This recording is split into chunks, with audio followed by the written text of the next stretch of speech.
a show for the Monero community where all are welcome to join. From noob to maxi, no matter what bags you hold. Just sit back and relax to the sweet sounds of Monero's latest progress. Or if you're feeling inspired, join us on stage. Remember, the only thing that can stop Monero is a false belief that it can be stopped. And if you want to win the revolution faster, we recommend you remove your XMR from all custodial exchanges immediately. Warning, voting accidents are common around here. Don't forget to properly secure your private keys. Monerotopia starts now.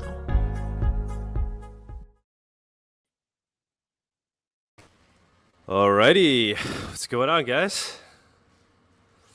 Howdy. Hey. Hello. So yeah, I'm completely out of touch, guys. I've completely signed off over the last 24 hours, so I don't even know what's going on out there. Is Monero still alive? Oh yeah, it's honestly not been too crazy. Okay. Well, yeah, we've got some price recovery here. Okay. Sweet. It's not huge. Was there like a big dip today? There was a big dip yesterday. Things seemed to crash down. It was special actually. Binance sometime in the morning like shut off their withdrawals like 24 hours before they said they were gonna. Oh, that's so. Yeah. That's just a crook move, man. 100%. Yeah, so they shut down withdrawals and then price crashed back to like $110. And withdrawals never opened before they were like it was done, right? Before they removed it. They never opened withdrawals back again. So they did. Oh, they did for like a brief time. Okay. Well, so they announced the delisting and then immediately shut down withdrawals. They did that for like 24 hours and then they diverged their prices down like 2%. I think. Oh, what about last night? Because I kept looking at the network page, and up until they delisted it at 10 p.m. EST, it said like withdrawal suspended. Yeah, yesterday they suspended withdrawals. So when they announced it, what was it, like February 4th or 5th, something like that? So they announced it, they shut down withdrawals for like 24 or 36 hours, and then they had withdrawals open, at least they reported them being open until yesterday morning. So my best guess is what they were doing, like when they announced the delisting and they shut down withdrawals and diverged their price down. My guess is they were trying to limit the amounts of XMR they would have to pay out by creating the fear of the people that still had their XMR on Binance, and then trying to get them to voluntarily, quote unquote, move out of their XMR positions into any other coin. And by doing that, that's less Monero that Binance would ultimately have to pay out. Because, if you're sitting there holding Monero on Binance and watching the price diverge and you're down 2% already, plus whatever else you've been down just because the price crashed, but you're like 2% lower than everyone else, like Kraken, you're wondering, okay, well, should I just take the 2% haircut now and then, get out? Like how badly is Binance going to screw me? Should I just sell my position here on Binance into some other coin? I'm willing to bet that limited significantly the amount of Monero that they had to pay out ultimately. Oh, definitely. That's super shady, but I guess ultimately a step in the right direction, right? Because I mean, they won't be able to play those evil tricks anymore. I mean, the only thing now is no longer on the exchange. The perpetual futures contracts, right, Bawdy, that they still provide. Yep. Yeah, they still got those. I think they're going to get rid of those. Explain that. Oh, that's going as well. I think that's going away as well. Yeah. So it's instead of like buying real Monero, I mean, you were never buying real Monero. It's like the same thing, but they're actually honest about it. Yeah. So it's a derivative, right? You're betting on the price of something. This is what leverage trading is, like BitMEX, etc. You're taking a position on the perpetual contract, right? So you're basically taking contracts, is the way they phrase this. And you can take leverage on that and you put up some kind of margin. Often it's USDT, right? Tether, or often it's also Bitcoin. And then you'll just like take positions on the basis of that margin, which is, again, it's just a bet on what the price is going to do. You're not actually like buying real Monero. Not that you ever were, but at least the spot trading or the perpetuals futures contract is, or derivatives contract is like more honest about what it is. Even if it is still super shady. Yeah. I think they're going to transfer a lot of this to KuCoin. Oh, gracias. It's loud back here. Can you guys hear the noise in the background? Can you hear the singing? It's not too bad. It's not too bad. Okay. Yeah, just slightly. All right. Dude, Puerto Rico, it's just a loud place. It's very hard to find silence in Puerto Rico, in a good way. People are always partying, having a good time. Were you guys seeing a lot of activity on social media with regards to all this, or was it not as much as the other day when they totally. first announced? Everyone was talking about it.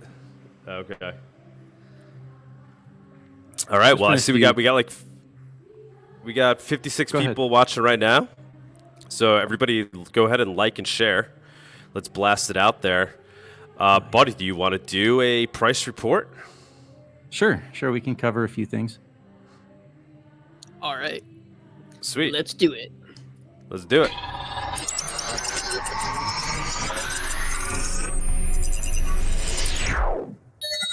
The Monerotopia Price Report segment is sponsored by Local Monero. Avoid using KYC exchanges. Buy and sell Monero directly for fiat, peer-to-peer.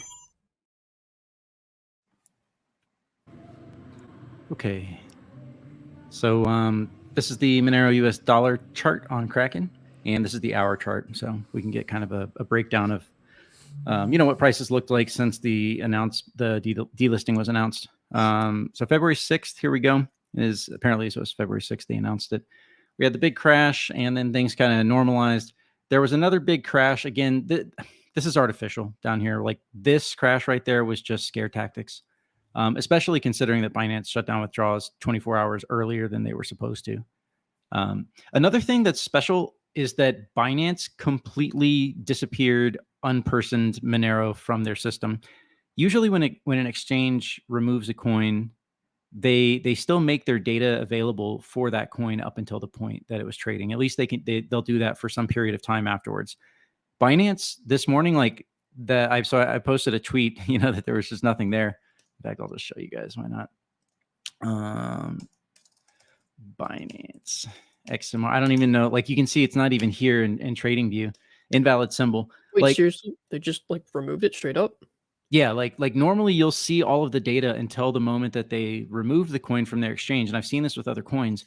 And then you'll just have no data afterwards. But Binance literally just completely removed fucking everything. We can't look at their volume, their price, nothing. Yeah, fucking. Maybe they're trying to hide stuff. No doubt. Like there's absolutely no doubt that that they just don't want that information out there. They know it's incriminating. Like I was actually thinking about this today. I'm not a litigious person, so I probably would never do this, and probably most of Monero people wouldn't do it either. But there is a legitimate case to go sue Binance for their criminal conduct and their fraud that they've conducted against Monero in suppressing the price and lying about their reserves. We have so much evidence that would point to that, that there probably really could be a case there. It's been very difficult to sue them.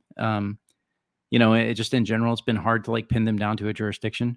I doubt anything would come of it. It probably would just be completely useless. Like, why waste your time doing that? But, from a legal perspective, there probably is some case to be made there. Anyways, yeah, they removed everything today. So let's do it. Let's do a Kuno fundraiser to start a class action suit. I don't know if we would get for getting an attorney on board. Yeah.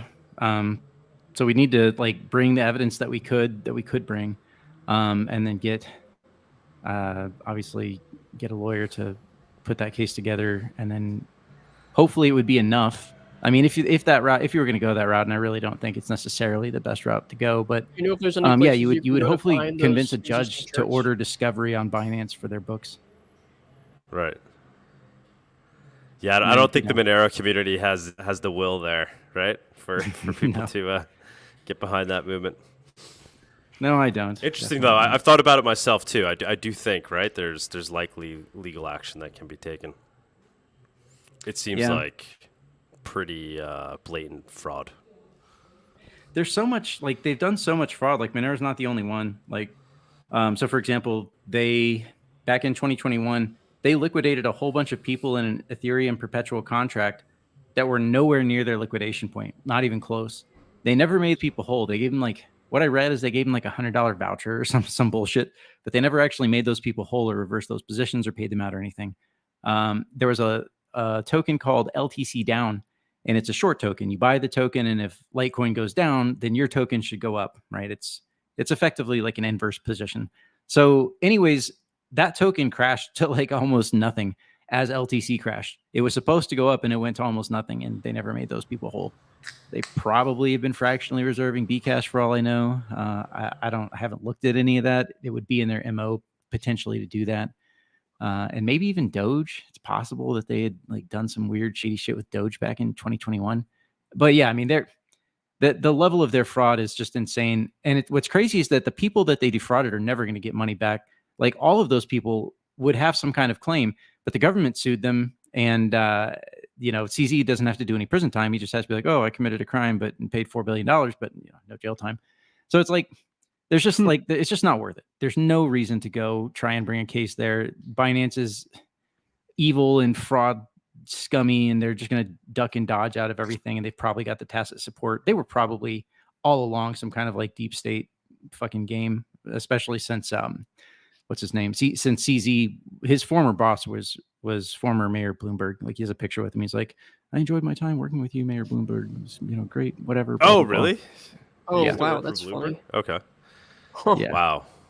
I have not been following the CZ stuff closely. I mean, I guess you would think I would, considering everything with Binance and Monero, but I kind of ignored all that. Where's the best place? Like, who's done some good interviews or things with regards to that to learn more about it? Damn, I wouldn't be able to give you a point towards a single source. Has anybody I'd love to. We got to get him on. This is just like the accumulation of stuff that I remember from over the years. Just reading about what's happened and yeah, no. It's pretty wild, the shit he's gotten away with. Deep state, huh? You think so? You think that they're tied in this and going after Monero has been part of the plan, like using this as a tool to dampen out Monero. I really, I'm obviously speculating here, but that would definitely line up. That would be completely unsurprising. I think it's more likely than not that he is tied into that cabal somehow. Very similar to how Tether seems to just operate largely with impunity and getting the occasional slap on the wrist. Binance was a major conduit of new Tethers. And it's interesting that even though, for example, from what I read, I think it was the DOJ said, maybe it was the SEC, one of those two. They said a big part of the reason that FTX collapsed was because of CZ's actions, because of Binance's actions, and what they did to like sort of make that happen. Yet Sam Bankman seems like he's going to be going to jail for a while, and CZ's just going to completely get off scot-free. CZ posted himself, like his picture with Bloomberg and being like, oh, I really enjoyed my time working for you, yada, yada. He posted that himself on his own Twitter wall. So, I mean, just kind of like the balance of probabilities to me, it seems very likely. Like, how does he just get away with doing all this shit? And it seems too convenient. And I know it's kind of hard to be like always speculating about the conspiracy, but given the world that we live in at this point, it's like you kind of have to go directly towards that and say, okay, what's probably happening behind the scenes? Let's imagine some stuff. Let's be careful about the kinds of evidence that we have. But, let's, because you can go too far to the one side and be like, oh my God, look, he touched the wall and he has a yarmulke on. He's obviously part of the, the evil Zionist club or whatever. Like it's easy to take that too far and misunderstand the types of evidence that you have for believing different things. But you definitely should be, I think, like if you're really trying to understand the world, you have to speculate. You have to think about okay, what kinds of things could be going on here? What kind of connections are made? What's the strength of that evidence? What type of evidence is it, et cetera? So I tend to think CZ probably has been part of that cabal for a long time. Do you think, Bawdy, is there a way to see those Binance charts again? Like, are there sites that archive that kind of stuff? There might be. I haven't tried to track them down. I'm stupid. I should have known they were going to do this, and I should have downloaded all of their data because I can just go here and click and I always forget where it is because I haven't done it in a while, but you can just download the entire, like this entire chart, the entire history. You can download their volume and everything. And that's really on me, guys. to have lost that is really on me here. I feel like there's some site that would have the information still. I don't know. I bet you someone still got it. I'm not sure how much we really need it, to be honest. Like, they have the longest running XMR USD pair, but Kraken has they have the longest running XMR Bitcoin pair. But all you can go to Kraken and divide XMR USD, and they have the longest XMR USD chart, and divide that by Bitcoin and get the ratio of a longer history. I think that's also why a lot of maximalists constantly post the wrong chart, because they just go to Binance and they just type in XMR BTC. Yep. And they're like, haha, look at that, look at your shitcoin. It's like, bro, that chart goes back to like 2018, 2017, whatever. It doesn't go all the way back for the full history of the chart, and it's probably just because they're plebs that don't know any better. So if I was going to try and assign a non-nefarious reason for their, am I allowed to say retardation on YouTube? I hope that doesn't cause a strike here. I think it's still loud, maybe. I think so. Wow, we got 77 live viewers right now. Nice. Tons of comments coming in. We're trying to get that super chat feature up. Maybe by next weekend, actually, we'll have something working, which should be cool. A Monero-based super chat feature for the show. I'm seeing a question, Bawdy. What percentage of spot volume was on Binance? Oh, that's a good question. I never ran those charts. The thing is, I have never been convinced that volume is reliable. I have never been convinced that anyone is reporting their volume accurately. So I kind of just neglected to look at volume for quite a long time. And somewhere yesterday, I was like, you know what? I'm curious what the volume looks like at the moment in terms of the other exchanges. At least what are they reporting, right? If I'm not mistaken, Binance was supposedly doing 50 to 70,000 XMR worth of volume, but those are old numbers. That was back 2021, I think. I don't know what their percentage of spot was, and we never can know because we know that they fake their volumes. There's no question about this. There have been many studies done really since 2018 that just demonstrate that. So for example, there's statistical metrics you can use that, and they do this for taxes and stuff too.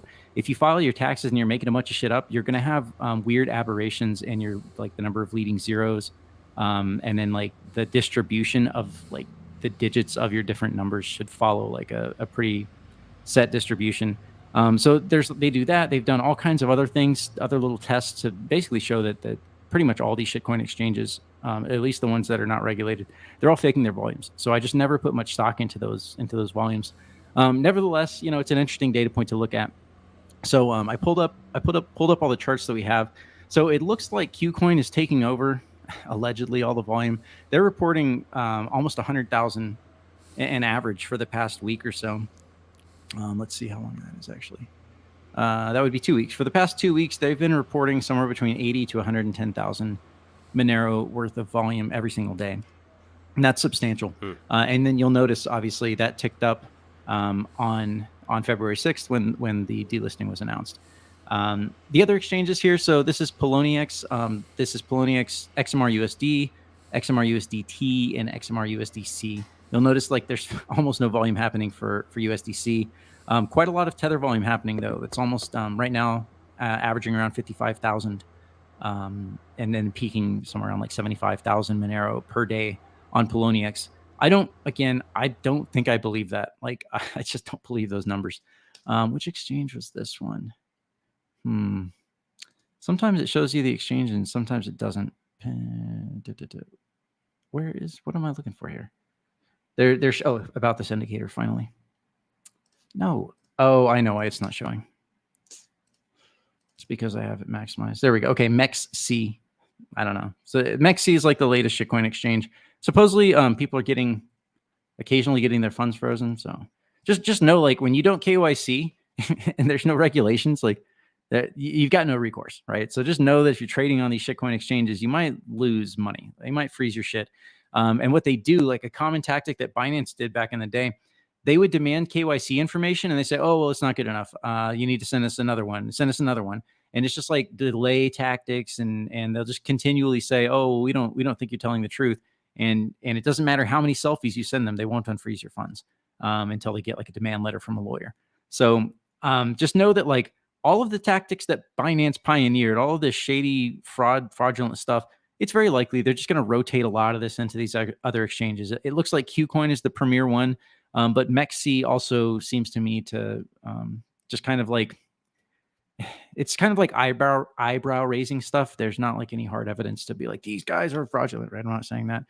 Maybe there's hard evidence. I just haven't looked for it. But anyways, the point is that Mexi is like a new exchange here. They're doing allegedly about 30,000 Monero worth of volume versus the USDT pair. So yeah, KuCoin and Mexi seem to be the new ones that that volume has allegedly rotated to. Again, this is somewhat questionable. Do we believe their volume numbers? They're probably inflated. It's hard to say, but yeah, those are probably. So this is also another point that's probably important to bring out here. For a while, I was like, okay, you know, if Monero can just get delisted from Binance, this should help our price situation. My guess here is they're just going to rotate this shit. They're going to rotate it into other exchanges. The good news is that the publicity of all this is really hopefully going to encourage a lot of people to move to these more decentralized solutions instead of places like Binance, right? Instead of just moving your funds into some other shitcoin exchange, hopefully people will now be encouraged to use decentralized solutions. At the same time, I think that there's probably also, it seems likely that at some levels, some of the shady motherfuckers in crypto need a way to move their funds. And a lot of those shady motherfuckers are connected corporately to like the sort of like background cabal, the elite cabal of cryptocurrency, right? The guys kind of like running a lot of shit. The guys kind of doing a lot of shady shit. I'm talking like Bitfinex here. I'm talking, you know, obviously the Tether guys, obviously Binance, and Justin Sun and a whole bunch of other people, right, that are sort of peripherally associated there. These guys probably do have some kind of need to move funds covertly. So probably these exchanges largely represent Monero being moved in that cabal. They probably have exchange deals where they're like, oh, okay, we can trust you to move these funds and, you know, et cetera, where they sort of trust each other, thick as thieves, if you will.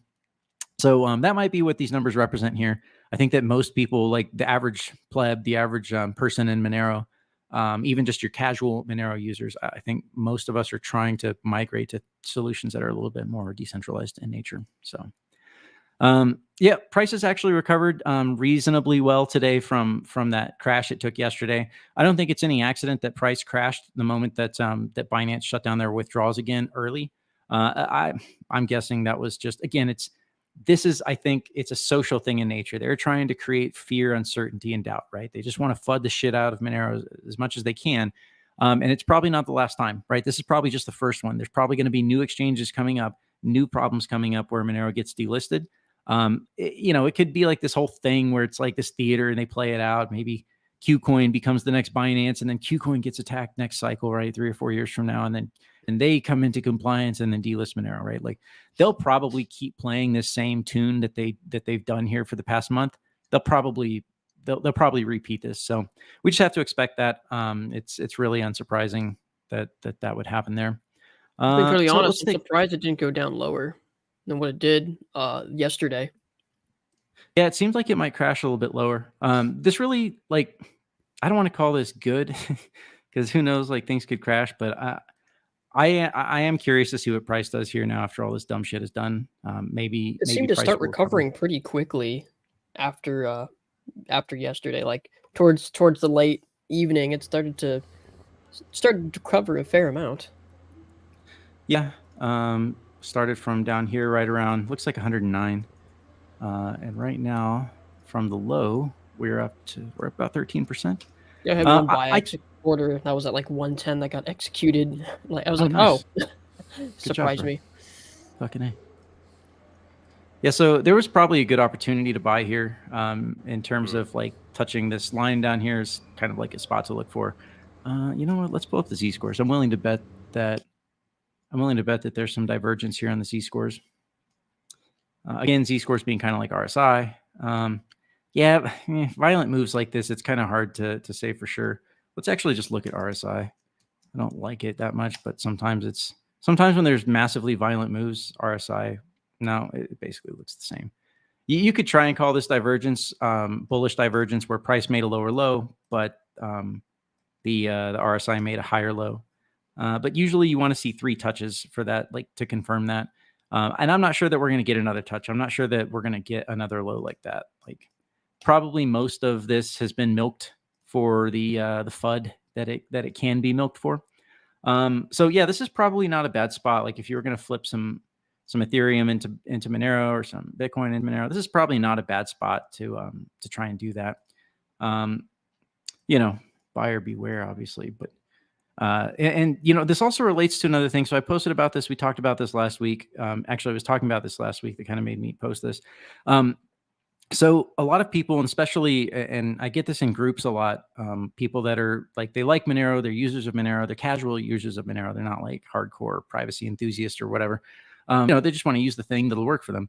And so I always get this question, hey man, can I just like chain hop through Monero? Like I could just like chain hop and I'll get my privacy, right? Like, no, probably not.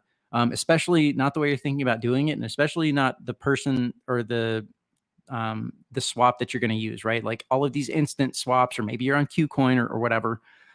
These guys are probably reporting information to chain analysis. I'm sure some of them aren't, but you just kind of have to assume that they are, right? Adversarial thinking, assume that they've got your data, you gave it to them, and they're probably going to use it because they're probably getting paid for it.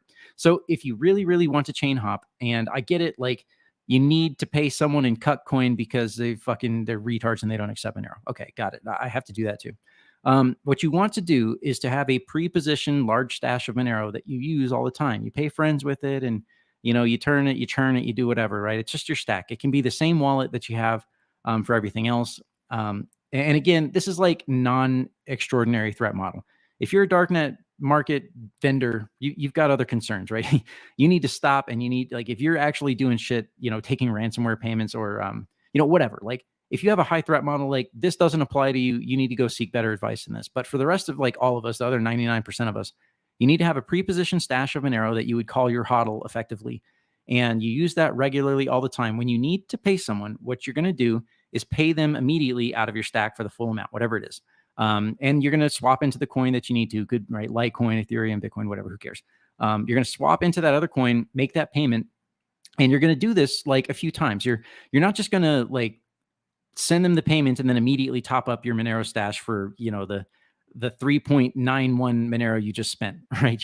You want to wait some kind of random period of time. And really you want to do a few spends like that. And then when you top up your wallet, don't top it back up to the exact same level. Do it too much, right? Top it up higher or top it up a little bit less. Do it at weird staggered random intervals and for different kinds of staggered amounts. And by doing this, you're breaking the link that can be formed by timing analysis. So associating that chain hop at some close moment in time, when you combine the timing analysis with the amount and with the probabilistic nature of the transaction graph, right? You've got plausible deniability there, but when you associate that data, other heuristics such as timing and amounts, and remember, when you're chain hopping, you don't have hidden amounts anymore, right? The people watching know how much amounts was moved in or out of Monero. So you have to break up those heuristics in a way that make them unable to be correlated. And by doing this, that's how you can get your privacy, or at least significantly better privacy. You can break those heuristics, and that's how you would chain hop through Monero to get your privacy. You want to have a big stash of Monero that you use regularly, make the payment first, and only after the fact at some irregular interval for an irregular amount, only then top up your Monero stash. Don't just wait, 10 minutes or 30 minutes or an hour, right?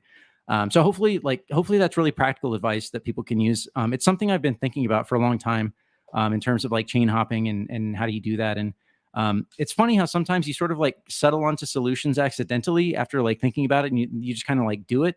But I hadn't like really formed all of that together into a coherent like message until maybe the last month. But I've been doing it for for quite a long time. So hopefully that helps some people out there. Let's take a break here and check out the YouTube comments in case there's anything that I missed here on the YouTube comments. $66 in 2024. Nightmare Hawk. Hey, bro, if you get $66 entry, I mean, that's pretty good. All right, I guess I'm not seeing anything on the comments here. We'll go back to price. Okay, let's talk about the divergence chart. It seems like there are people that are interested in it.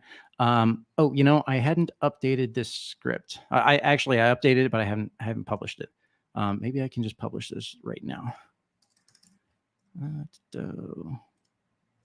Update existing script. Maybe I shouldn't do this live. I got my Wave Magic scripts, but I'm still like, I have a hard time delivering that to the world. It's special. There we go. XMR divergence. And published. Okay, guys. that script is now published and updated. So let's talk about it. This is obviously the divergences from Kraken's price to these other exchanges. They're all listed here. Binance is gone from that list now. There's two things. There's two ways you can look at this. The first way is just saying, okay, what is the percentage difference of price? So on the right here, you've got, this is in percent. So Poloniex, for example, has been going like 4% down, 5%. Apparently when the delisting happened, it looks like they went about like 7% down. This is the price that they were below Kraken, 7% down recently. Okay. Oh, actually, that was no, that was back in January. So, anyways, I don't trust Poloniex, anyways.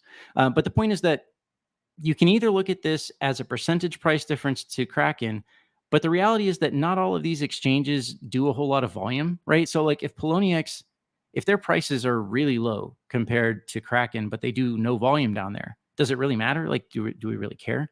So what you're going to do is open up the settings and click make volume adjustment.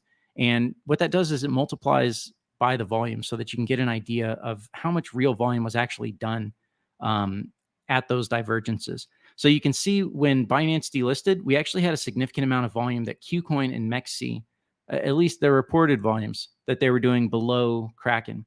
Now, in terms, like in an absolute term of how much lower was their price, you'll notice that they were between 1 and 2.5% lower than Kraken. So that's how to use this chart. That's how to, like, those are the options that you can use. Also note that sum of all, this only works with a volume adjustment. Otherwise you need to take the average of the price differences, but I just sum them together. So that sum of all is only applicable when there's a volume adjustment. So yeah, if anyone out there is using that script, hopefully that's a little bit of useful stuff for you. Question from someone new: what's Monero best counter to if it benefits money launderers? Or is the sentiment that Monero is dark and still therefore a market? There's like a number of different ways of looking at this. Some of them, some people will use certain arguments, other people use other ones. The easiest one is to be like whataboutism. Just be like, well, the US dollars used more than anything else for money laundering. Like the banks themselves, like I think it was Wachovia. I'm pretty sure it was Wachovia. This was like a decade ago, but they had a massive fine for laundering a shitload of drug money. But you know, they still exist. There's so many people that use the US dollar vastly more for money laundering than Monero. Monero is just a blip on that field. So maybe that's not the best argument, because whataboutism is like, you know, it's like, well, it's not the best argument, right? You're pointing fingers instead of like addressing the root cause. To me, the real situation is that money laundering is not a crime. It's only a crime in the statutes and codes and sense that the government tries to impose their authority onto people and forcibly keep them suppressed under their system, which inflates their assets and then taxes them on that inflation, so that when you sell an asset with capital gains, you can't even keep up with inflation. Like, let's suppose you buy a house for $100,000, and then because of their fucking money printing, that house becomes $200,000 of value, quote unquote, in say in a few years. You sell that thing, well, that house is now $200,000, right? That's the market value of that house. But then you have $100,000 of capital gains you have to pay taxes on. They're robbing you blind in that equation. So it's like, in terms of money laundering, it's a made up crime that the government uses to really like suppress, to oppress the people and keep their entire fraudulent scam and theft going. I mean, that's like the fundamental thing I would say there about it benefits money launderers. Yeah, man. The entire let's be truthful. Bank Secrecy Act, right? The entire Bank Secrecy Act, you know, it's, sorry about the background noise, is just a ploy to control, right? Yeah.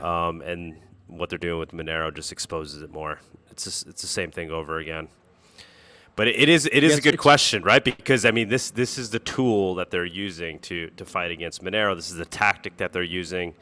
Monero bad, Monero used for bad things, and they just, if they make it difficult for the average person to see beyond that, right, and understand abstractly why Monero isn't bad, right, and making it quite effective.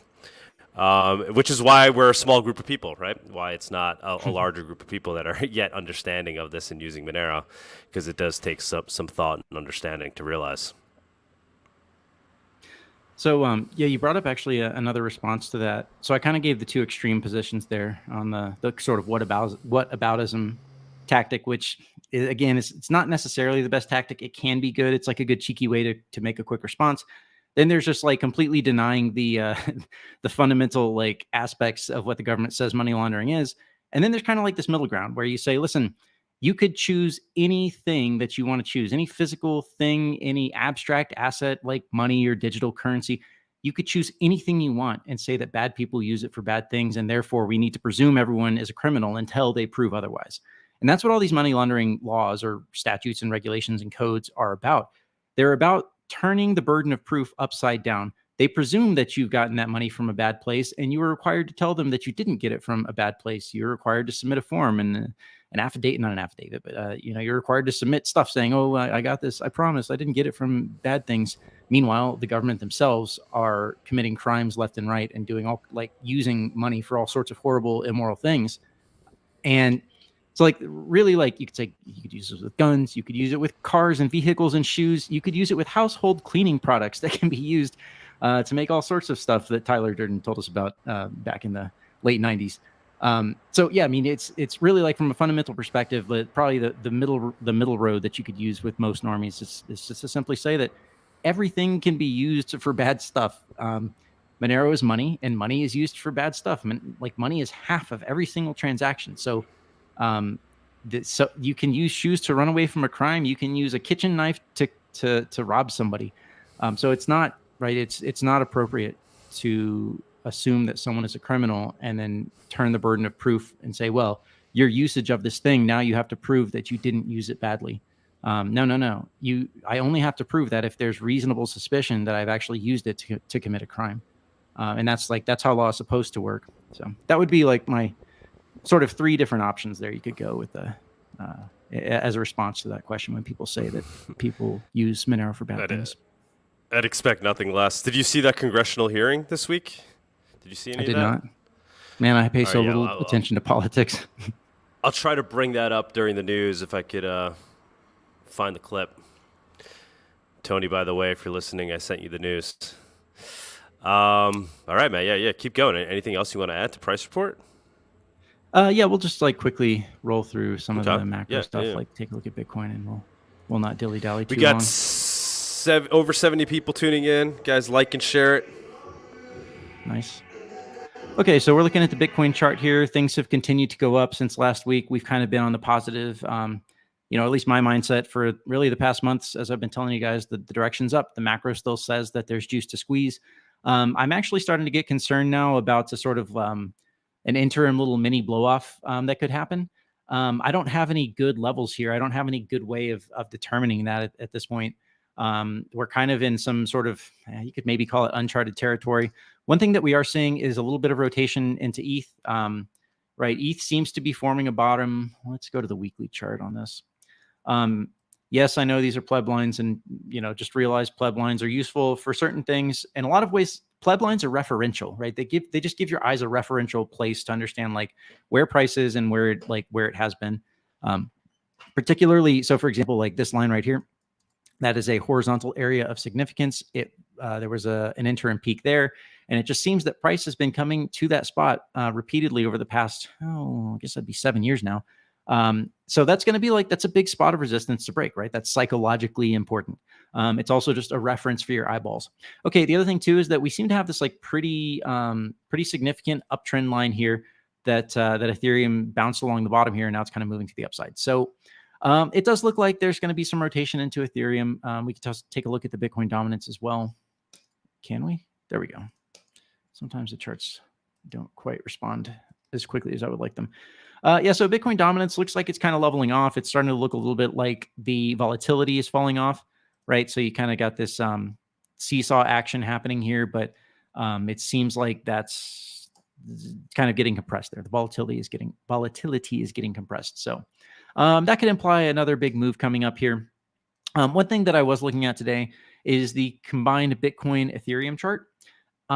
This is probably going to be a useful chart to look at. In a lot of ways, I feel like the Bitcoin chart by itself can be difficult to interpret. I do think that the general situation of liquidity and US dollars in the crypto system is kind of, it often sloshes from one coin to another coin to shit coins. You know, it makes these sort of rotations, but the overall market cap of the total cryptocurrency market cap seems to, and I've noticed this over the past, like, just say 2-3 years, the total market cap chart typically seems to be a bit more stable. It seems to be typically a little bit more reliable, but not always. Sometimes the Bitcoin chart is just a cleaner chart to look at. It's an easier chart to interpret.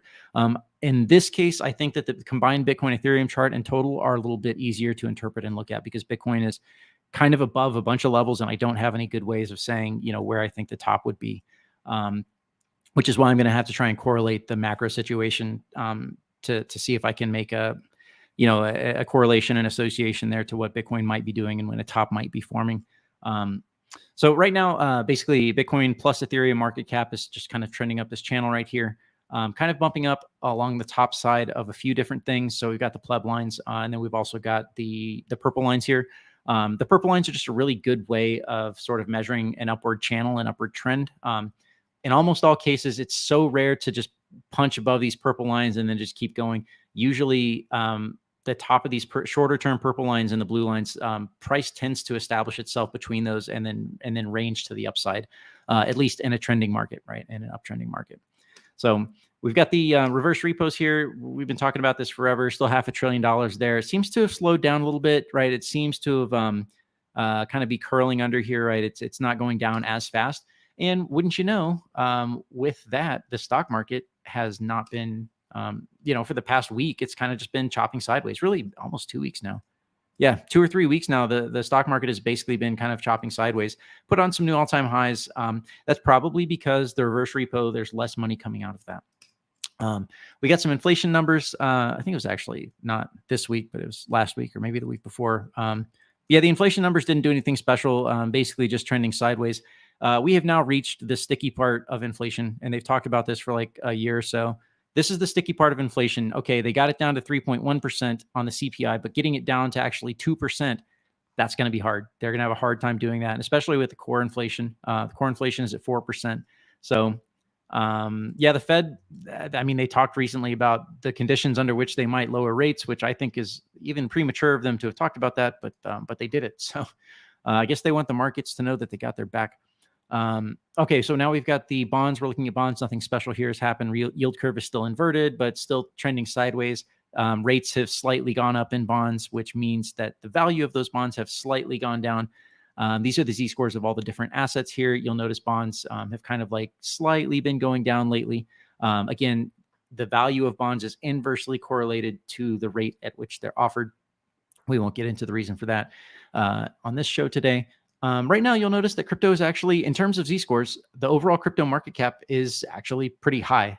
In fact, wouldn't you know it, we are exactly those two horizontal lines that I just dropped, that purple right there. In fact, maybe I can make this easier for you guys to see. Let's just remove everything. Crypto is in purple. I don't know why I chose purple. Just felt like the right color for crypto. So you'll notice that the Z-scores on crypto here are at about the same level that they were in the 2019 miniature blow off top that happened after the 2017 bubble or peak. So, I mean, shit is getting close, guys. Like I'm not saying to take profit. I'm not saying to sell your bags or sell your hodl, to sell your long-term trading stack. I'm not saying to do that right now, but just know, like, statistically speaking, things are kind of they're out of trend here, right? They are much higher than trend. Maybe this can continue for a while because the ETF still has a lot of money coming in from institutional. It's okay now. Apparently, it's sanctified for the average people to go and invest in Bitcoin and the ETF in the stock market. So there's money coming in that way. There's still the reverse repos that are available, and it's an election cycle, so maybe that'll have something to do with it, but maybe not. It doesn't always. We don't need to look at oil. Oil's stable. Gold hasn't done anything. It's still flat. We don't need to look at that. And the dollar index is also basically stable. We talked about this, about expecting to get to that statistical level here, the blue lines, the upper standard deviation. And we touched that. From here, that's a very wide range that things could go into. I'm not really convinced that the dollar's headed towards this direction anytime soon. Probably just more ranging. Which is fine. I guess, stability is probably better than crazy movements. With that, maybe we should look at Monero transactions too. I don't see why we wouldn't do that. Monero transactions hovering slightly above 20K on average. Basically, that's where we've been for quite a long time.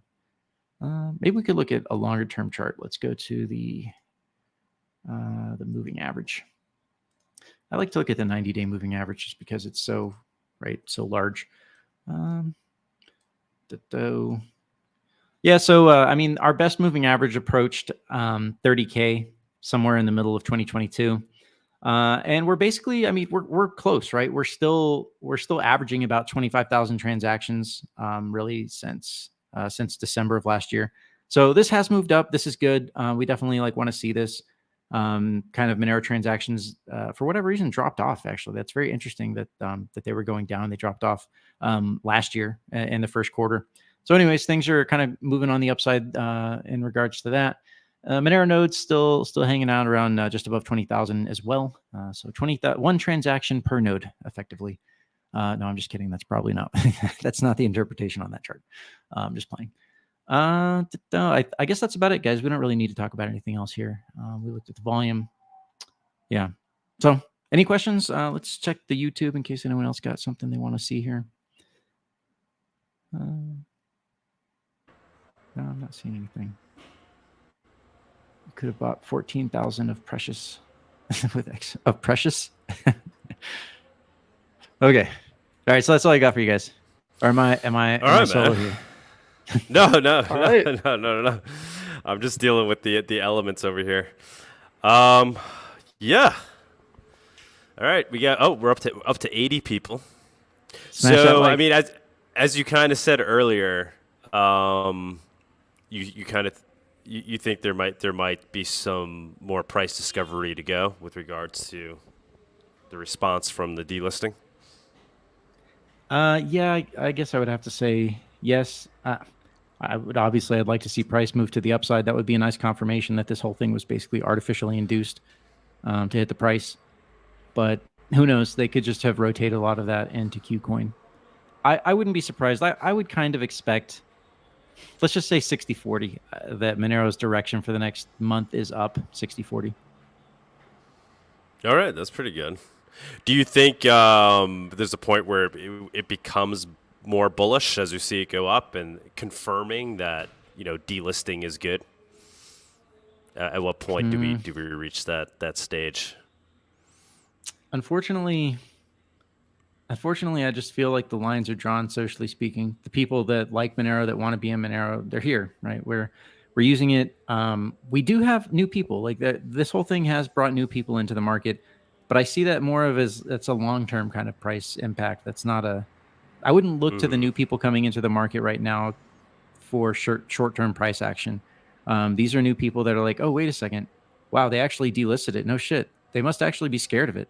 Right, people like Monero earning its street cred, people being more interested in the project as a result. This is going to be long-term price support or price help, but just short-term, I wouldn't expect it. I'm not saying it's going to go down anymore. Just I don't want to. I'm just wondering, being the eternal Monero maximalist, just wondering if there's a point where right. So this is bringing in new people. People have their eyes on Monero now. They're like, oh, this is interesting. They're going after this coin specifically. They delisted it. I guess that means some people might be thinking that means it's dead, right? But then they'll see it's still there, and maybe if they start to see it go up, there might be kind of this moment where people are like, oh, this is really interesting. Monero seems to be detethered and approaching its own honest value, right? That would be amazing. I hope that happens. That would be very powerful for sure. Like if we make it back to 150, 160 in the coming weeks, I think that actually does. That's a powerful message for sure. Right, and how do you not talk about that at that point? That's it will start to write its own story. I mean, I think there's a certain group of crypto people that would fall silent if that happened. A group who shall not be named. They've been celebrating. What is it? We celebrated the delisting, and then they celebrated the price crash. Who are you referring to? You're referring to BTC people or Zcash? Yeah, I'm referring to just the maximalists. Just referring to the maxi community. Not all of them. Some of them are like maximal-ish. They're like Bitcoin and also kind of Monero. But I've seen. What has the Zcash community been saying? Right, I think originally because they were they're not getting delisted, correct? They made that change to their address scheme. Oh, they the created that super transparent addresses or something. Bold of you to assume that they have a community. I try to be nice. But yeah, is that actually a thing? So they're not being delisted. Is that the case? Actually, that's a good question. So let's pull that up. No, they weren't announced. They weren't announced by Binance to be. Yeah, here they are, trading.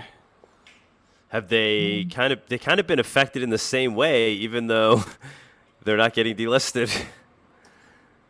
Yeah, actually, is that fair to say? Let's take a look at that. Let's look at that right now. We're gonna put XMR. That's just salt in the wound there. They're like, and you've made these concessions. You've tried to keep your coin on the exchange, and it's still tanking anyway. Okay, so Zcash is on the left scale here. They're the candles. And no, well, okay, yeah, write it first. All right. Let me pause before I say anything stupid. Okay, so their price was correlated with Monero, so Monero being orange on top, but that was January. So then Monero kind of was making a nice move to the upside without Zcash going into the delisting news, and then Monero crashed, but Zcash didn't really crash. They had a little bit of a bump down here that was probably related to the fear aspect of the privacy coins. Oh, Jesus. Right. Oh, my God. Look at this crap. Okay, and then look at them pumping. Zcash pumping while Monero is doing this. Yeah, that's not... I really don't like that. That's scammy as fuck. We haven't looked at the... I haven't looked at the Zcash price relative to Monero for a long time. So let's take a look at that. Zcash is on monitoring status in Binance right now from Gone by Fire. So monitoring. Oh, but yeah, they're just monitoring them. I mean, so they're not going to get delisted, which is interesting. It seems difficult to believe that corporate coin is going to get delisted. Right. So like, were Zcashers celebrating the crash of Monero price from the delisting? I didn't see any of them doing that. My guess is, like, if I had to guess what they would say, it would be something like, well, this is what happens when you don't have a coordinated team to manage the development of your coin so that you can meet the regulatory requirements while remaining private enough. Like they probably would say something like that. Like, this is what happens when you don't care about your community and you don't care about being a responsible global player. Okay, so here's the XMR Zcash chart, right? So XMR relative to Zcash, as it goes up, Monero is doing better than Zcash. And yes, I mean, we just continually put on gains. We talked about this like a couple years ago, but yeah, I mean, this was special. The whole bull market where Monero was flat to Zcash, even though Monero was like crushing it in terms of real adoption and usage. And yeah, with the delisting over the past 3 weeks, we've seen, wow, Monero lost 40% relative to Zcash as a result of this. At least temporarily has lost 40% relative to Zcash. Oh, wow. That was a big hit. Big hit. Yeah. We were down 50%, 47% at one time. But they're going to be watching very very closely to see if we start to climb back. And as we do, there's going to be like, fuck. I tend to think this is temporary. I really do. It's hard to think that this price hit is really, truly sustainable. Yeah. No, I mean, I think it looks like we've handled it quite well. I mean, fingers crossed, but... There was strong buying that came in at $100 and $110. Like, it was massive buying there. Yeah, 100 was a pretty strong price floor. That might be the last time that Monero ever hits $100. It could be. In fact, why don't we just boldly make the claim that is the last time Monero will ever hit $100? Tomorrow it goes down to 66. That's what Nighthawk was saying. It would make a lot of sense, right? I mean, given after that event, and it was a significant spike down and a bounce up. So yeah, I'd be quite surprised if we went down there again. Let's hope so. Fingers crossed. Monero's still a pretty good deal. Yeah, I know, honestly, right? Even at 120, what's it now right now? 124. Monero's still a pretty solid price. It's a good deal. Yeah. I mean, it's priceless, you know. It's got to be a meme. All right, Bawdy, man. Thank you so much. Stick around Thanks, if you guys. can. Yeah, I'll be here. And we'll move on. Let's move on to the news. I think Tony's ready. We also have special guest is going to be Monero Nodo. We're going to be demoing the Nodo to some degree today, showing it off. Awesome. Actual physical the physical Nodo is in hand. That's exciting. Yeah, that's super exciting. So we'll be doing that as well. But let's run the news with Tony. All right. Thanks as always, buddy. Let's jump into the news. And now for our weekly news segment.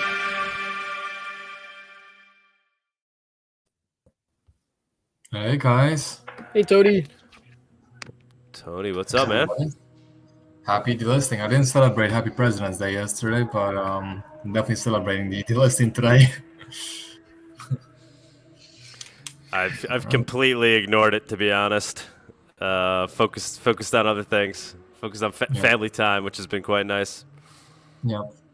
But I'm not really seeing much of an impact, which I think I'd chalk that up as good news. Yeah, honestly, I mean, I was watching because I didn't realize the actual time until I looked like yesterday afternoon. I'm like, oh, it's 0300 UTC, which is 10 p.m. EST. So I was like up just like watching it. And I was honestly surprised. I thought it was going to go down a lot harder as it was getting towards the end. Stuff was getting finished. But no, honestly, it was chilling. And then it made a little bit of a recovery, which is nice. Yeah, so now if you go on Binance and you look for Monero, it's not going to be there anymore. It's going to show that it's unlisted. And then we have this post from Untraceable. It says Binance will delete Monero in less than 12 hours. Binance also has Monero withdrawals halted for the past several hours, citing low hot wallet balance. Why would they not have all of their XMR in hot wallet, knowing their delisting schedule, manipulation till the last minute? And here's a picture.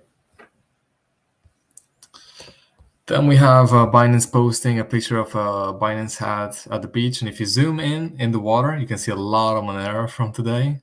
A lot of boating accidents right there. And then if you want to take your Monero and put it somewhere else, you can put it into Cake Wallet. They wrote, today's the last day to withdraw your XMR from Binance. Move your coins into non-custodial wallet like Cake Wallet for more sovereignty, privacy, and security. So if you choose to move it into a different place, Cake Wallet is a very good option. Unfortunately, during that time when I had tweeted that from the account, I think that was when they had started closing withdrawals again. And I don't think they opened it again at all last night. So basically, everyone had to trade for something else on Binance. Yeah, manipulation till the last moment.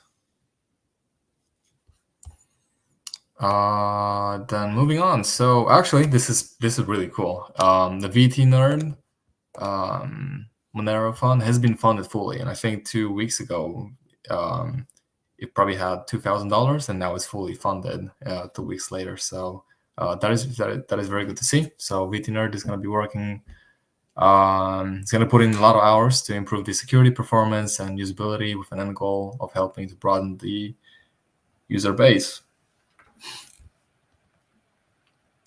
Okay, moving on, we have a hackathon this year for Monerokon. So if you go on the website, they wrote, calling all hackers to join us in Prague this summer, 7th and 9th of June 2024 at Paralelny Polis for Monerokon's first hackathon, focused on improving the security, privacy, decentralization, and user experience of Monero. The best code is going to win €2,000, best design 1.5 thousand euro, and then most innovative is going to win the same as the best design. The prize pool may increase depending on number of sponsors that they can get by the event date, and the target number of hackers is 100. So if you're interested, make sure that you go and you sign up for this. You can work in a team, you can work in solo, so you can choose. But that's very cool that they have a hackathon for this year. And then also Monero wrote, if you're interested in sponsoring the hackathon or other areas of the Monero conference, please email orga@monerokon.com. Then we have a post from Peter Sweden. The countries that have now joined the farmers' protest. As you guys may know, farmers are protesting around in Europe against the climate agenda. I think pretty much first it started with Netherlands, and it was Germany. But now it's Poland, Lithuania, Romania, France, Scotland, Portugal, Spain, Italy, Greece, Britain, Belgium, Ireland, Czech Republic, Wales, and probably more. So all of Europe is saying no to the climate agenda. These protests are historic. Yet the mainstream media has been mostly ignoring it. So this is very, very important and very, very big news. Then this is the this is the first photo of Sam Bankman-Fried in jail. It just got released. Doesn't look like he's having the best of time in jail. This is such a great picture. Yeah. Is that real? Did you watch Is that? Yeah, that's real. Did you watch the Oh my video gosh. that Tiffany put out? She's referenced in the oh yeah, see photo credit Tiffany Fong. She put out a video talking to the dude standing right next to Sam because he got out of prison and he gave her this photo. Oh, really? Yeah, it's a funny little video. Oh wow! Wow. So Am I able it's to real. find it on this link or? It might be on there. Let me find it and I can send it to you if it's not on there. Okay, sounds good. Yeah, but what? At first, I thought it wasn't real, but No, it's real. It's startling. yeah. He's in jail for life, right? I'm pretty sure. Yeah, he's charged in all 7. Oh, I don't think. I don't know. I don't want to misspeak. I forget what his Sentences, yeah. final sentence was. Then let's talk about Haveno's council vote. So they wrote, this is from the core team. Hello all, this is information on registering to vote for Haveno's council's 3rd, possibly 4th and 5th seats. Current requirements to register to vote are a working email and a known online screen name from one of the given services in the form. The polls will take place using the CIVS voting software and will take place in 2 parts. There'll be a primary election with a write-in, and then the top 5 ranked candidates will be nominated to the general election, where the winners will be chosen from the top 3. Emails will be sent out from the CIVS platform once the polls have started. And Unfortunately, registration is already closed.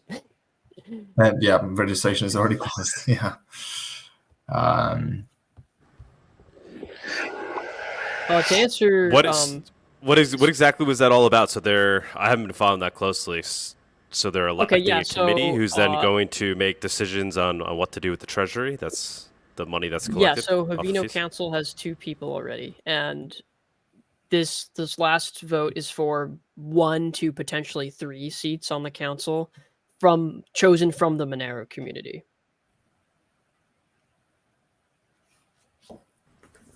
Oh, okay. What? And so there's other seats that aren't chosen by the Monero community.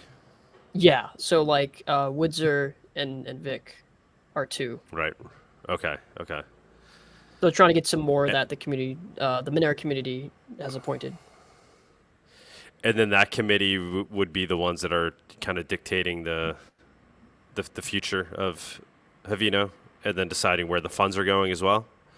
I know. Yeah, I think it's treasury stuff. I don't know specifically what it is. Okay. All right, you'll have to have a show on that soon. I mean, this is what we're talking about, right? We're talking about Monero getting delisted from Binance, new decentralized ways of obtaining Monero are blossoming, and here's Haveno about to begin, right? I think it's kind of an any day now thing, right? In terms of actually being live. It's getting close, yeah. Which is why they wanted to get this voting out super fast, because everything's like starting to move pretty quickly. To answer Fairly Reasonable Investors' question real quick, Could a Pi 3B run a full node on its own with a 1 terabyte SD card or 200 powered? Yeah, I think you could. It might struggle a little bit, but I think you could run a full node on a Pi 3B. Don't quote me on that, but I think you could. Yeah, I'm not technical enough to say, but I would think you could. We could ask the guys when they're up here for Nodo.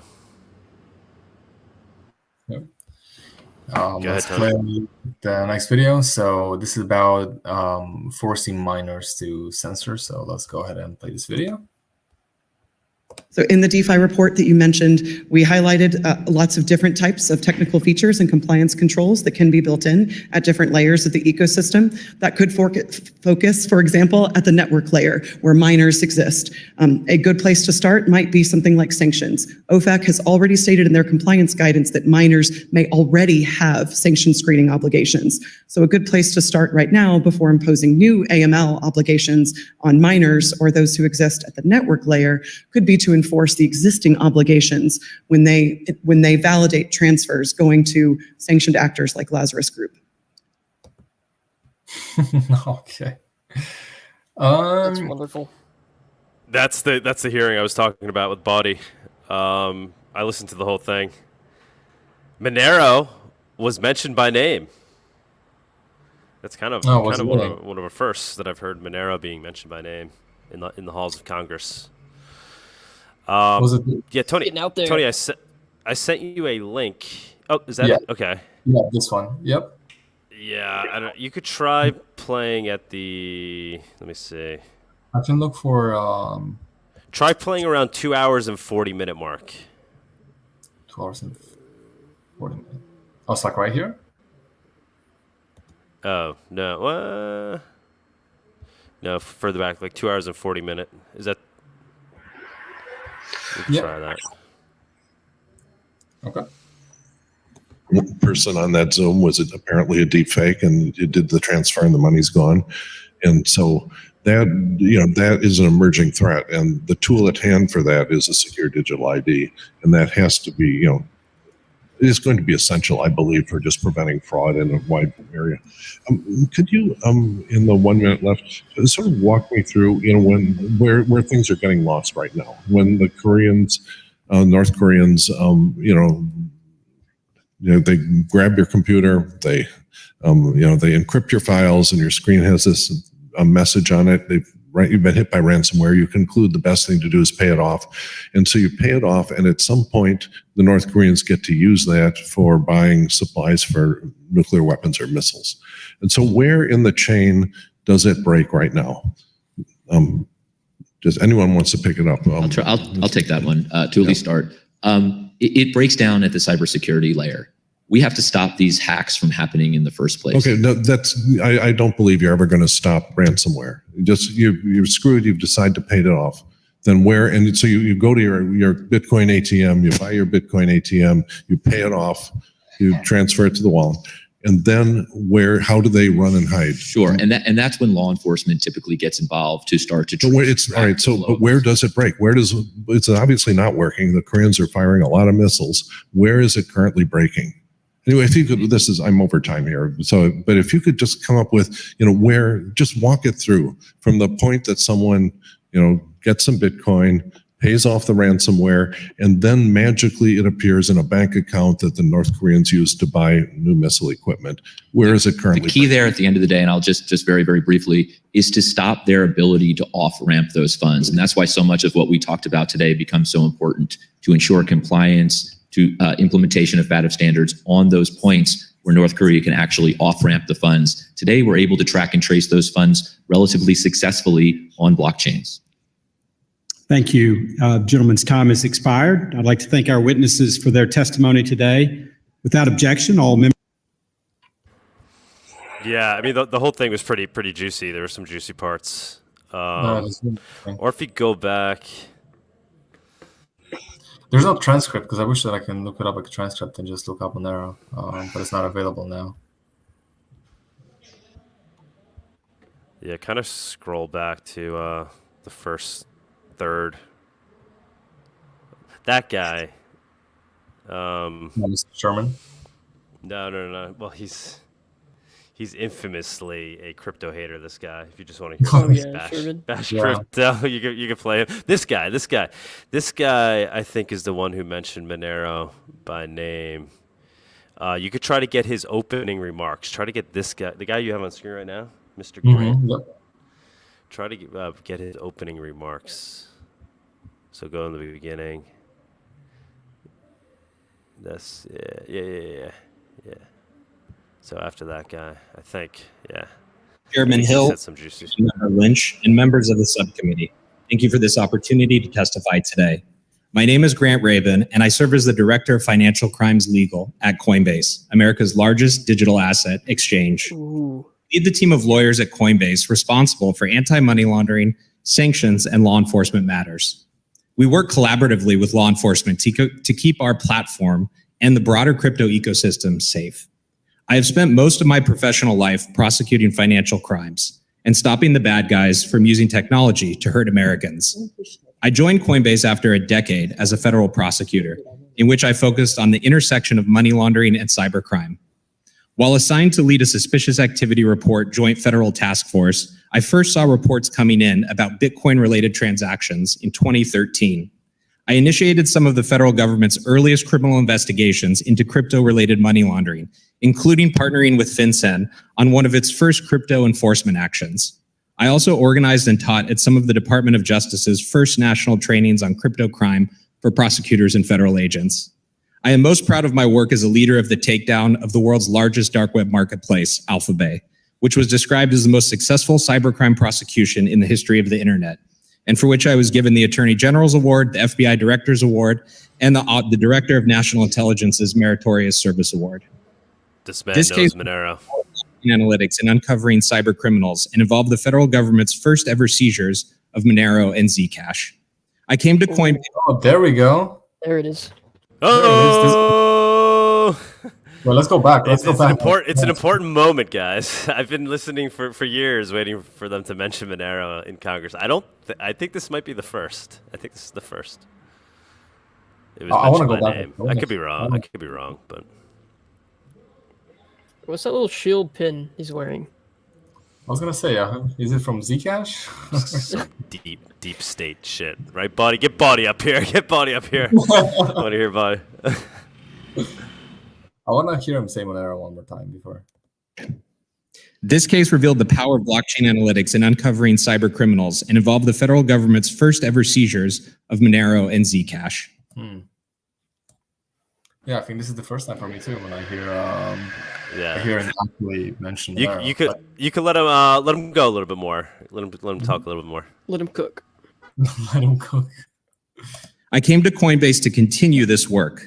Coinbase is a company laser focused on being the most secure, trusted, and compliant platform in crypto. Our mission is to protect our customers, crypto, and the country. Just like me, hundreds of former national security and compliance professionals have joined the fight for the security of crypto in America. My career has shown me the breadth of tools Congress has given to law enforcement and how they can be applied to new technology and how to make crypto safer.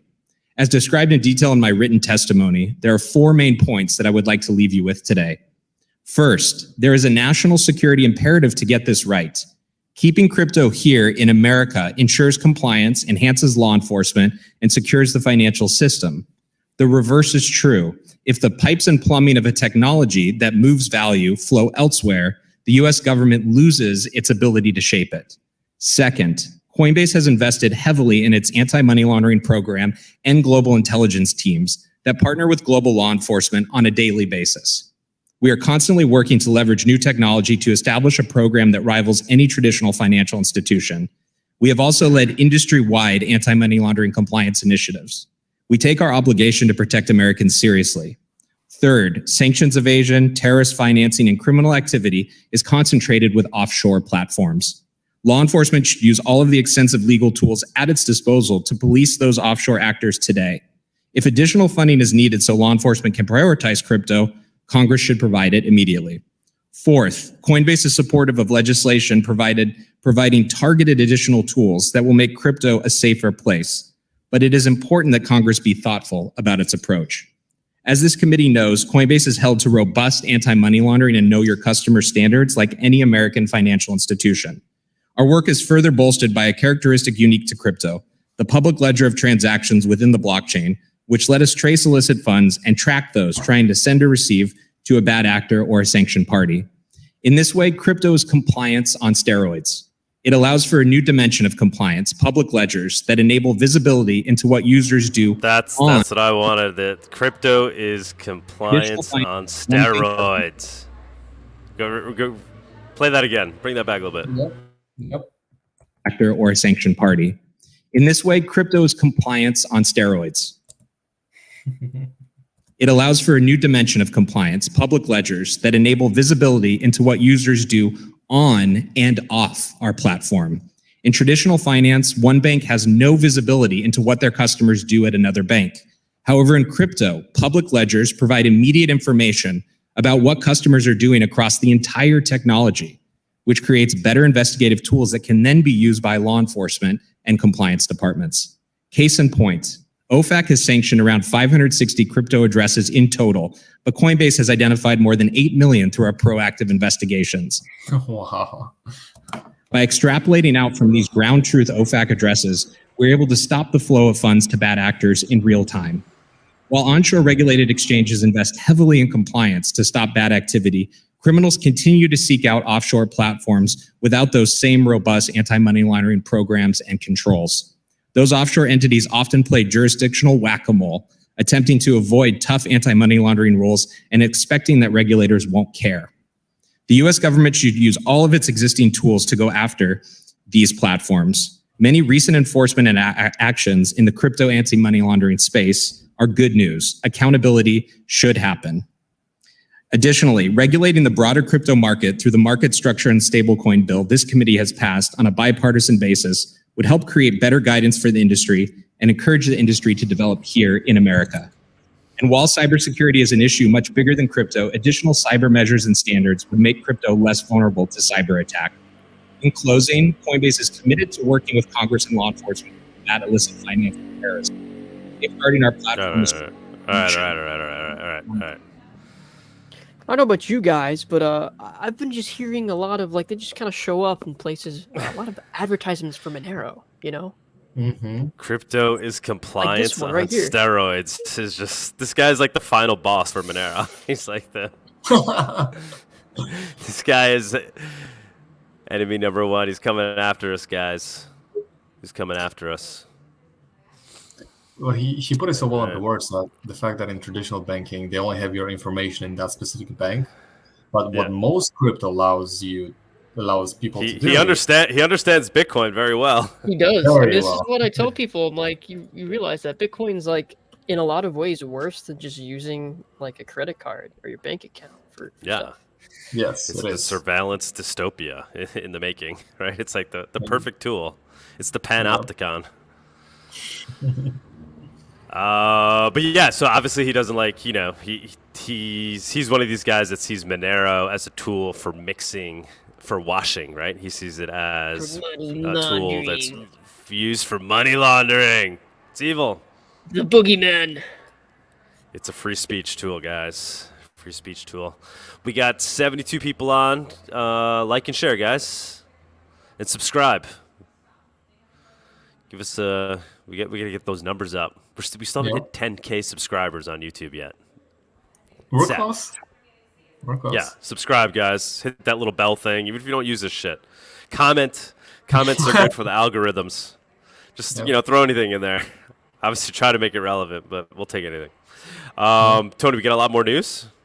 We got two more things, and this one is All right, keep going. So, European Court of Human Rights declares backdoor encryption is illegal. So, the European Court of Human Rights has ruled that laws requiring crippled encryption and extensive data retention violate the European Convention on Human Rights. On Tuesday, stating that the contested legislation providing for the retention of all internet communications of all users, the security services direct access to the data stored without adequate safeguards against abuse, and the requirement to decrypt encrypted communications as applied to end-to-end encrypted communications cannot be regarded as necessary in a democratic society. So basically them breaking into your conversations, the government's breaking into your conversations, as far as I understand, this should be illegal, which they use the excuse that they have these backdoors so that they try to track all these criminals and capture them, and which it's nice, but actually what they use it for is to spy on everybody. So is it going to be illegal? That's going to be interesting to see. Well, it's good news to see them declaring it illegal, right? It's good to see that culture is there, right? So step in the right direction. Definitely. Keep going. This is the last thing. So Canada is banning the Flipper Zero and similar devices. It's likely only a matter of time before we see these devices under legislative scrutiny in the U.S. This begs the question, are cyber weapons protected under the 2A, Second Amendment? Oh, okay. I actually just saw this today. Yeah, that's interesting. So if you're buying a flipper, use Monero to do so, obviously. Yeah. And also, somebody's selling a flipper on Monero Market. Oh, really? There you go. Oh, that's awesome. Yeah. Yeah, but that's all the news for this week. That's such a Canada thing. Remsi. Oh, you know what? Speaking of new, bring up Monerotopia. Bring up Monerotopia.com. Remsi, we absolutely want Coinbase to list XMR. Owning your own keys will never be mainstream, and we need companies like Coinbase as a custodian. Yeah, I don't know. I feel like Binance have proved this is a bigger issue than benefit gives, because like Binance having Monero on there, like most of the people that bought Monero on there was just on Binance, so they were just it was just being held in paper by Binance. It wasn't real. And I could see like Coinbase, like maybe they're better, right? Maybe they'll provide like an on-off ramp for Monero, but it's not the ideal way for it to happen. We need to like work on like new ways to on-ramp to Monero, which I think for a long time is going to be like dexes from other coins at this point. Yeah. Was Remsi being sarcastic, though? I don't know. Remsi, you could jump up and give us your full take on that. Yeah, so Monerotopia. We're going to officially announce it right now. Here it is. Monerotopia 2024. Buenos Aires, Argentina. November 1st through the 3rd. So still a long way off, but that will come up quickly. So it's a big trip for many people. A lot of people, I think, that tune into this show don't necessarily live in Argentina or near the area. I mean, maybe we have some, but so it might be a big trip for a lot of people, but something to consider. If you're going to consider it, start considering it now. Make plans. It's going to be great. It's going to be epic. We're going to have it in well, we're not 100% sure on location, but current thinking is in Plaza Serrano. It's a popular area in the heart of Buenos Aires, in kind of like the near Palermo, Soho. It's like the kind of hip area of Buenos Aires. There's this plaza that everybody hangs out at. There's a bunch of bars around it, and on the weekends they have a marketplace every weekend. So we're going to try to tie into the Plaza Serrano marketplace, get them to accept Monero for the weekend, and then the conference will take place also kind of in the marketplace nearby. We're renting out a bar restaurant with a kind of a second floor area where we'll be able to, if everything works out, you'll see the marketplace outside taking place. It should be cool. There's a big vision, and it seems to be coming together.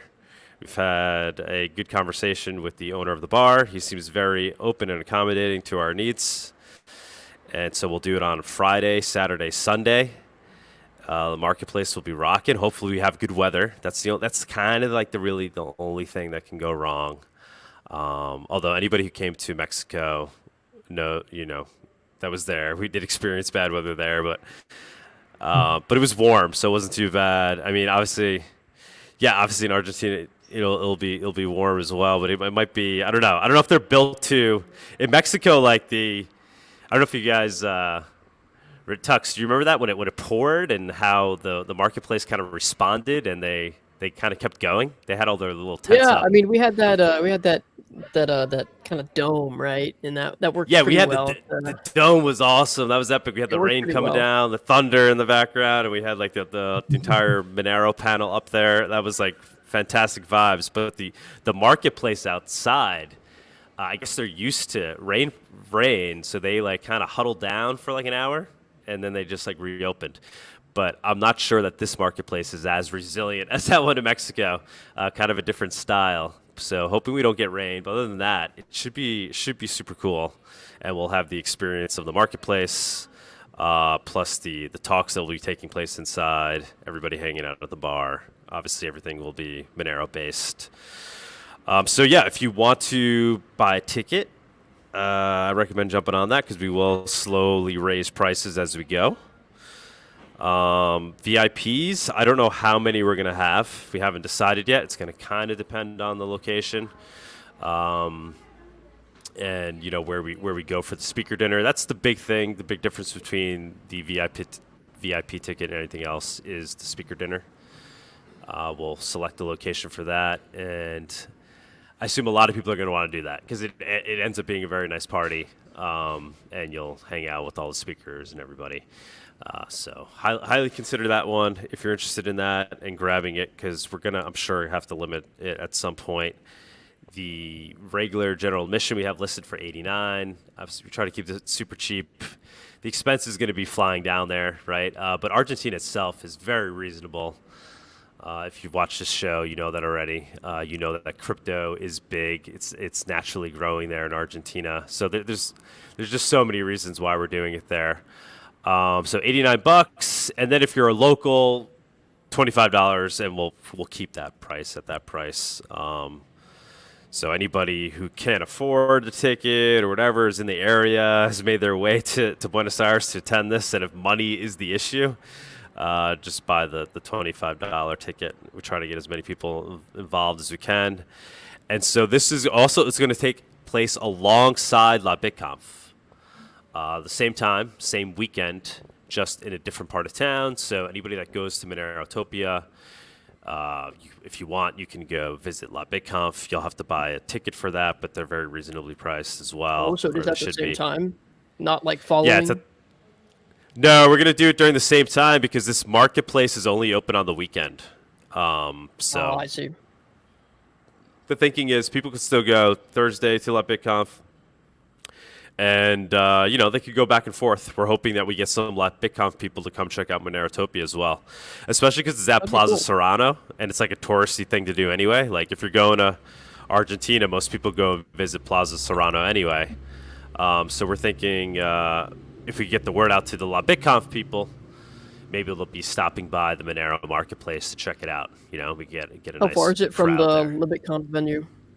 Do you know? It's like a 15-minute cab ride. It's not bad. Buenos Aires is like New York City, so anything, even if it's close, it's far. It's just like the traffic and like it's a very busy city. It's a tremendous city, so it's actually pretty close. It's like a 15-minute cab, and the cabs are super cheap, very reasonably priced. And yeah, those are the strategy. details. That's kind of cool. Running it right alongside the BitConf. Yeah, I don't know. What do you think? I mean, does it sound sound? If it would have been cool if you could have ran it like right after, but like you said, that wasn't really an option. But yeah, no, I think doing it on the same weekend, you could potentially get a couple people to, a few people check it out at least. Maybe some people will come over for a day, whatever. Yeah, I think, we'll try to figure out how we can get the word out. Maybe we'll even have like a stand at La BitConf, so we'll be there, like have somebody running a stand there. And then kind of informing people about Monerotopia taking place. Maybe. I don't know. It's an idea. And then we're probably going to have some of the people that speak at Monerotopia are going to want to go and speak at La BitConf as well. So we'll put them in touch with the La BitConf people. I know they're probably going to want to, pilfer some of our speakers. Figure they're in town. And that will be good. That'll be good for exposure for Monero. Maybe we'll get some talks taking place at La BitConf that are Monero related to cater to those people as well. So that should be cool. And yeah, that's it. It's a long way off, but it's going to go fast. It's already feels like it's coming fast for us. So buy a ticket, or more importantly, reach out to us. Monerotopia at protonmail.com. For any reasons regarding this conference, if you live in Argentina and you have ideas about it, if you want to come and be a vendor, obviously, so anybody that wants to come there and sell things for Monero, we're not going to charge you for that. Like, just like with Monerotopias of past, if you want to come sell some product or whatever it may be, you want to come participate in the Monero marketplace, we'll have a space for you. People that do want to come and shill their products, shill their services. If they're large companies, we'll be seeking sponsorships from those people. But if you're small time and you're just looking to sell something Monero based, come for free, set up your stand. We kind of had a whole Monero adoption alley last time, so any projects that fit into that realm, come and we'll set you up. If you want to be a sponsor, hit us up. We're going to have the 2 stage sponsors, and we're going to have the privacy tech sponsors, so hit us up for that. So that's also the big thing too. With this year, sorry guys, I had to mute myself. This year, we're going to be doing Copa Monero. So Tony, you want to scroll up to that? So as if Monerotopia wasn't enough, we're doing Copa Monero. It's a tournament, a football tournament that's going to take place in EPI that day in Monero Town. Alessandro is working on that for us. It's going to be 12 teams. Oh, wow. That are going to play 15 games. They're all local to the region. All the games are going to be played at the Copa Monero Stadium, at the Monero Town Stadium, the Libertard Stadium.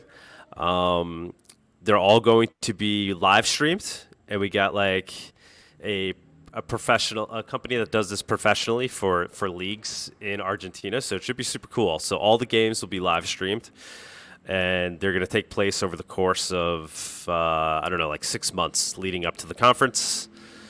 And just a cool thing that we're trying to pull off. And I think we'll get some good traction locally with Monero. I mean, this is going to be a big deal for the community. People are going to be coming out to the games. They'll be filling the stadium. They may not know exactly what the hell's going on with regards to Monero. Why is it called Copa Monero? But they're going to learn, and the word's going to spread that there's going to be a big Monero prize to the winner of the Copa. Is going to win a large Monero-based award, the winning team. So that should be cool. But I mentioned this now with Monerotopia because we're trying to get this sponsored as well, right? There's a lot of costs that come along with this. So anybody that sponsors Monerotopia, that's a large enough sponsor, will also automatically be a sponsor of one of the 12 Copa Monero teams. And so as we play those games for the 6 months leading up to it, we'll show your sponsorship, and you'll help contribute towards making Copa Monero a thing. So yeah, that's it for now. Obviously, a lot more coming soon, but I think that's all we need to put out there for now. It's gonna be a lot of fun. It already sounds. It's going to be really cool. I mean, it's gonna be great. It's and yeah, for a lot of people who are on the fence about this is a great excuse to come down to Argentina.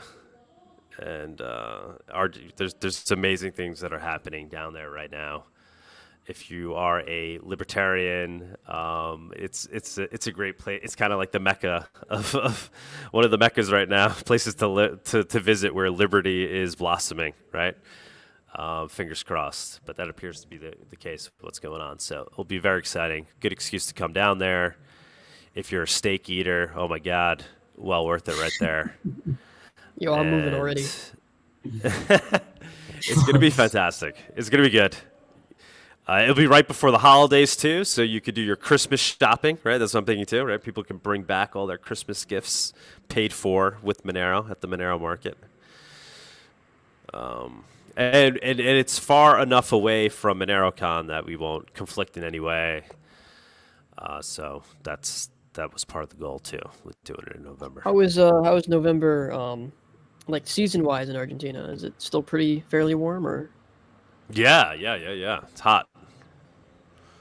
We were just there in November. It's not like super hot. So it's probably it's like hot. A pretty good time to do it. Better than the summer would be. Yeah, summer is like New York. It's like New York in July, August. It's really hot. The only thing is in November though, you do still get rain, you know. So that's the only issue. But I think we'll be able to contend with it. I'm sure, you know, worst case scenario, the conference would just continue in the bar restaurant, which is fine. Yeah, it should be good.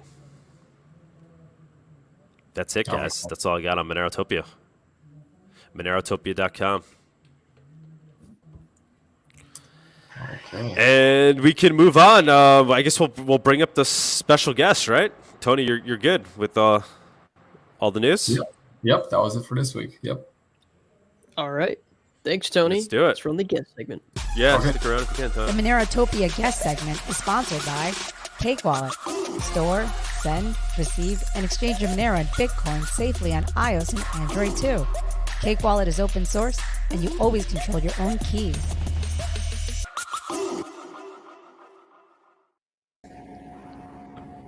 All right, hello. Hello. Brindel. How's my microphone? Is it any good? Yeah, your mic is great. Can you hear me all right? All right. I just have a lot of background noise over here, guys. I apologize. How's my sound? Do you hear all the noise in the background? We can hear you fine, yeah. Okay. There's like karaoke singing taking place like in very close proximity. Where even are you? I'm in Puerto Rico. Can you not? There's a little now I can. Yeah. I'm in Puerto Rico. No complaints here on that. I'm here for a family trip. It's been amazing, actually. Yeah. But we wanted to do this show today because of the delisting. I don't know if you guys have been following along. Oh, barely, but I heard Bawdy go off for a good hour about how fucking awful Binance is. Yeah, I don't know. You guys have any comments on that? What are you thinking of the delisting and in terms of how things have shook out? I mean, I'm only optimistic. I'm completely confident that Monero is going to go back up. It has no reason not to. Monero has a lot more utility than any other coin I know, so I'm not worried one bit, and I hope it gets delisted on Coinbase too already. Well, yeah, no, it's never been listed on Coinbase. Never been listed. Oh, really? Oh, I didn't even know that. Yeah. Thanks, guys. It's kind of amusing to see regulators catch up. Years later. And it's also funny when we were playing the video, it's like the Monero nodo is scrolling at the bottom. Yeah. AML for miners, and it's like order and plug and play dedicated Monero node today at moneronodo.com. Yeah, perfect. Just scooting into view. Yeah, we took some risks with collecting. Obviously, we only accept Monero for the nodos that are sold, which is obvious. But we also don't move our Monero here. We keep it in Monero. We store our wealth in Monero, for better or worse. So that's been a little scary there, because people have been purchasing their nodos. And but we'll figure it out. We'll make it work. If I have to use I wouldn't worry too much. We should be good. But yeah, that's been exciting for me. Like, all right, you want to opt out? Here you go, man.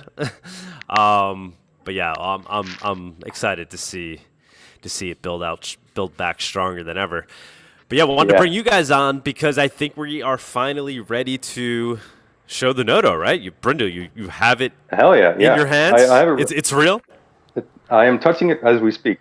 I just really quickly wanted to mention from Tuxedo, or the commenter on the Pi 3B, if you should run a Monero node on there. I would personally not do it. The Raspberry Pi 3 does not have hardware AES, so it's going to be slow as fuck. You're probably better off, buying a nodo or buying any of the newer single board computers that do have hardware AES. A couple of them have onboard NVMe as well for an SSD for nice, fast read and write speeds, which the Nodo has as well. So yeah, she's one of the. It can be very reliable. I mean, it'll work. Yeah, that too. It also does not have onboard eMMC, so you're going to be at the mercy of the SD card that's in there. And I've had quite a few die on me in the middle of working on a Raspberry Pi a couple of years back. So not a fun experience. So yeah. Yeah, I mean, you guys can. It's not that hard to run your own node, but what Monero Nodo is trying to be is obviously the easiest way to do it, but combining that with also being kind of the most reliable way to do it. So you can continuously you plug it in run and it works. So you continuously run a dedicated node that's there for you 24/7 for years. You know, we're saying I think 5 years at this point is kind of the estimate of, but I think it's fair to say longer than that. Yeah, and it's like it's hacker friendly, so to say. So that means like you can open it up, you can unscrew it, you can plug in a new SSD if it for whatever reason dies, or we can do it for you. It's meant to be reliable for a very long time. The case is aluminum. I'll show you it in a bit. So is the RAM soldered or is it using SODIMM? That I don't know off the top of my head. Abdullah probably does. It is soldered, yes, but we should be able to unsolder them and resolder upgraded RAM in the future if necessary. All right, Brindel, you want to bring it up? You want to show it? Hell yeah! All right, I'm gonna do a first time using a camera. I hope the feed is okay. I know it's gray right now. Can you see this? Yes, I love it. All right, cool. All right. Hand reveal. Anyway, Brindel's hands. We know nothing else about the man. So here you have it. This is it's a beautiful. little screensaver. Yeah. Do you have any idea what time it is, dude? Here's the nicely, what do you call this? Embossed Monero logo or Nodo logo. It's beautiful. Wow, that looks beautiful. Here's the news you guys were talking about earlier. Oh my goodness! There it is. Nice. So guys, as your Nodo's running, one of the apps that's on it is a way to see the news. It's just going to it's a little news carousel. We plan on expanding on this a little bit so that it can also show like stats on the blockchain currently. We haven't gotten around to that yet because I've been a little bit on time constraints working on this to be in time for the demo. But yeah, we plan on adding more on this. We'd like to show like listings on certain marketplaces if they support it. It uses RSS on the back end, so if you have an RSS feed and we can use it, we can add it on here easily. It includes the official Monero sources as well. Thought that was cool. It's kind of dated news by now, but if there's a new version out, it'll show in here as well. So yeah. And now, Brindel, you made it in the settings a way to kind of adjust the carousel or what RSS feeds you're pulling in and stuff? Yeah, it's in the settings. It's currently not working yet. There's a couple of features in the UI that aren't hooked up yet to the actual device. The web UI is finished, but I can't really show you that right now. I'm sorry, but it works. Just yeah, I mean the reason why, guys, so like yeah, just to let people know, right? So Brindel finished the UI quite some time ago, but this is the first time he's had his hands on the Nodo, right? You just got it, the web UI and this UI are two completely different things. Because the web UI is in HTML, JavaScript. This one is in Qt, which is like a graphics library. Yeah, the KDE framework. Nice. Yeah, that's the one. So it had to be done completely from scratch and to make it look so you made two similar different interfaces. Yep, but we tried to make them look the same. So you got the same a lot of work thing here. I'm sorry about the lighting, man. Yeah. It's a bit hard to see, but here you go. Oh, we can read it. This is actual live feed. This isn't done yet. This is also not done yet. I'm sorry. Like I said, there's been some time constraints. It took a while for this thing to get here, but it is what it is. Yeah, no worries, man. I'd love to show it again when it's actually finished. The physical work you know. Yeah, of course. Well, obviously, I'm going to be having you guys on as we evolve. That thing looks really slick, and that's an OLED display, right? Yeah, it is. It's OLED, pretty and large. custom CNC machine aluminum. So if you toss this at somebody at a high enough velocity, they'll probably die. So it's really sturdy. Just saying, hypothetically. Are you during durability tests a boating like trip. to defend a wrench. It can be used to defend a wrench attack. That's part yes, of it. This is the device against a $5 wrench attack. Exactly. What seed phrase? Anyway, here you can, if you want to run your own operating system on here, you can do that via SD card, like any other SBC. This button here, the reset button, is going to go away because that's a really good way to corrupt the blockchain. Like I said, it's a prototype, so there's going to be a couple of small changes. Here's the power button, of course. Here's the make number. So I got number 2. I wonder who has number 1. Abdullah? Oh, yeah, I forgot how that shook out. Yeah. Yeah, that's still in China.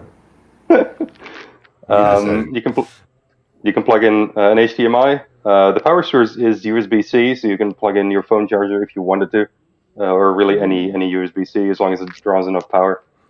You've got a beautiful. Yeah. Abdullah, man, you did an amazing job designing. Yeah, this thing when I first had it, I was like, wow, really, I was not expecting that. Wait, what's the is that a 2.5 gig NIC for the Ethernet? Yes, it is. I believe so. Nice. Yes, it is. Solid I/O for that little thing, not bad. Hell yeah. It's got Wi-Fi 6E, if I'm reading this correctly, and Bluetooth 5. Let's see here. What else do we have? We have the beautiful Monero logo, and this is just beautiful aluminum. This thing is amazing. Slick. Another thing with the prototype is the final product will have a better Gorilla Glass version than this one. This one is a little bit cloudy. You can probably see that on the camera, but it is what it is. It looks clearer IRL than on the camera. It's just my that's my the anti-glare layer on top, and that's adding a little bit of fogginess. But yeah, we've gotten better materials for the production models. Gorilla Glass 3, so it's more sturdy as well.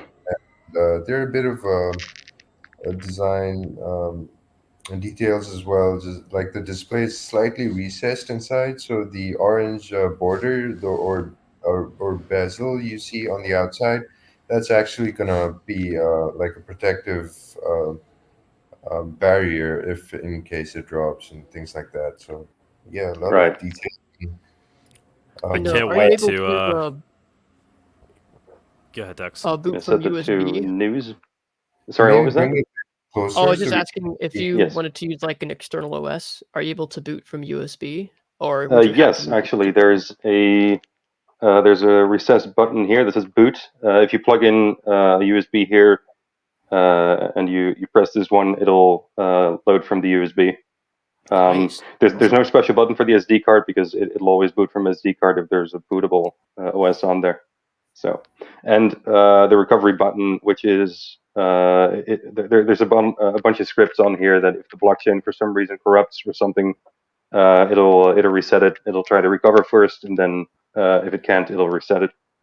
So, will the firmware be updatable, or is this just like up to the mercy of the vendor? Basically up to the mercy of the vendor, but we might be able to arrange something for that.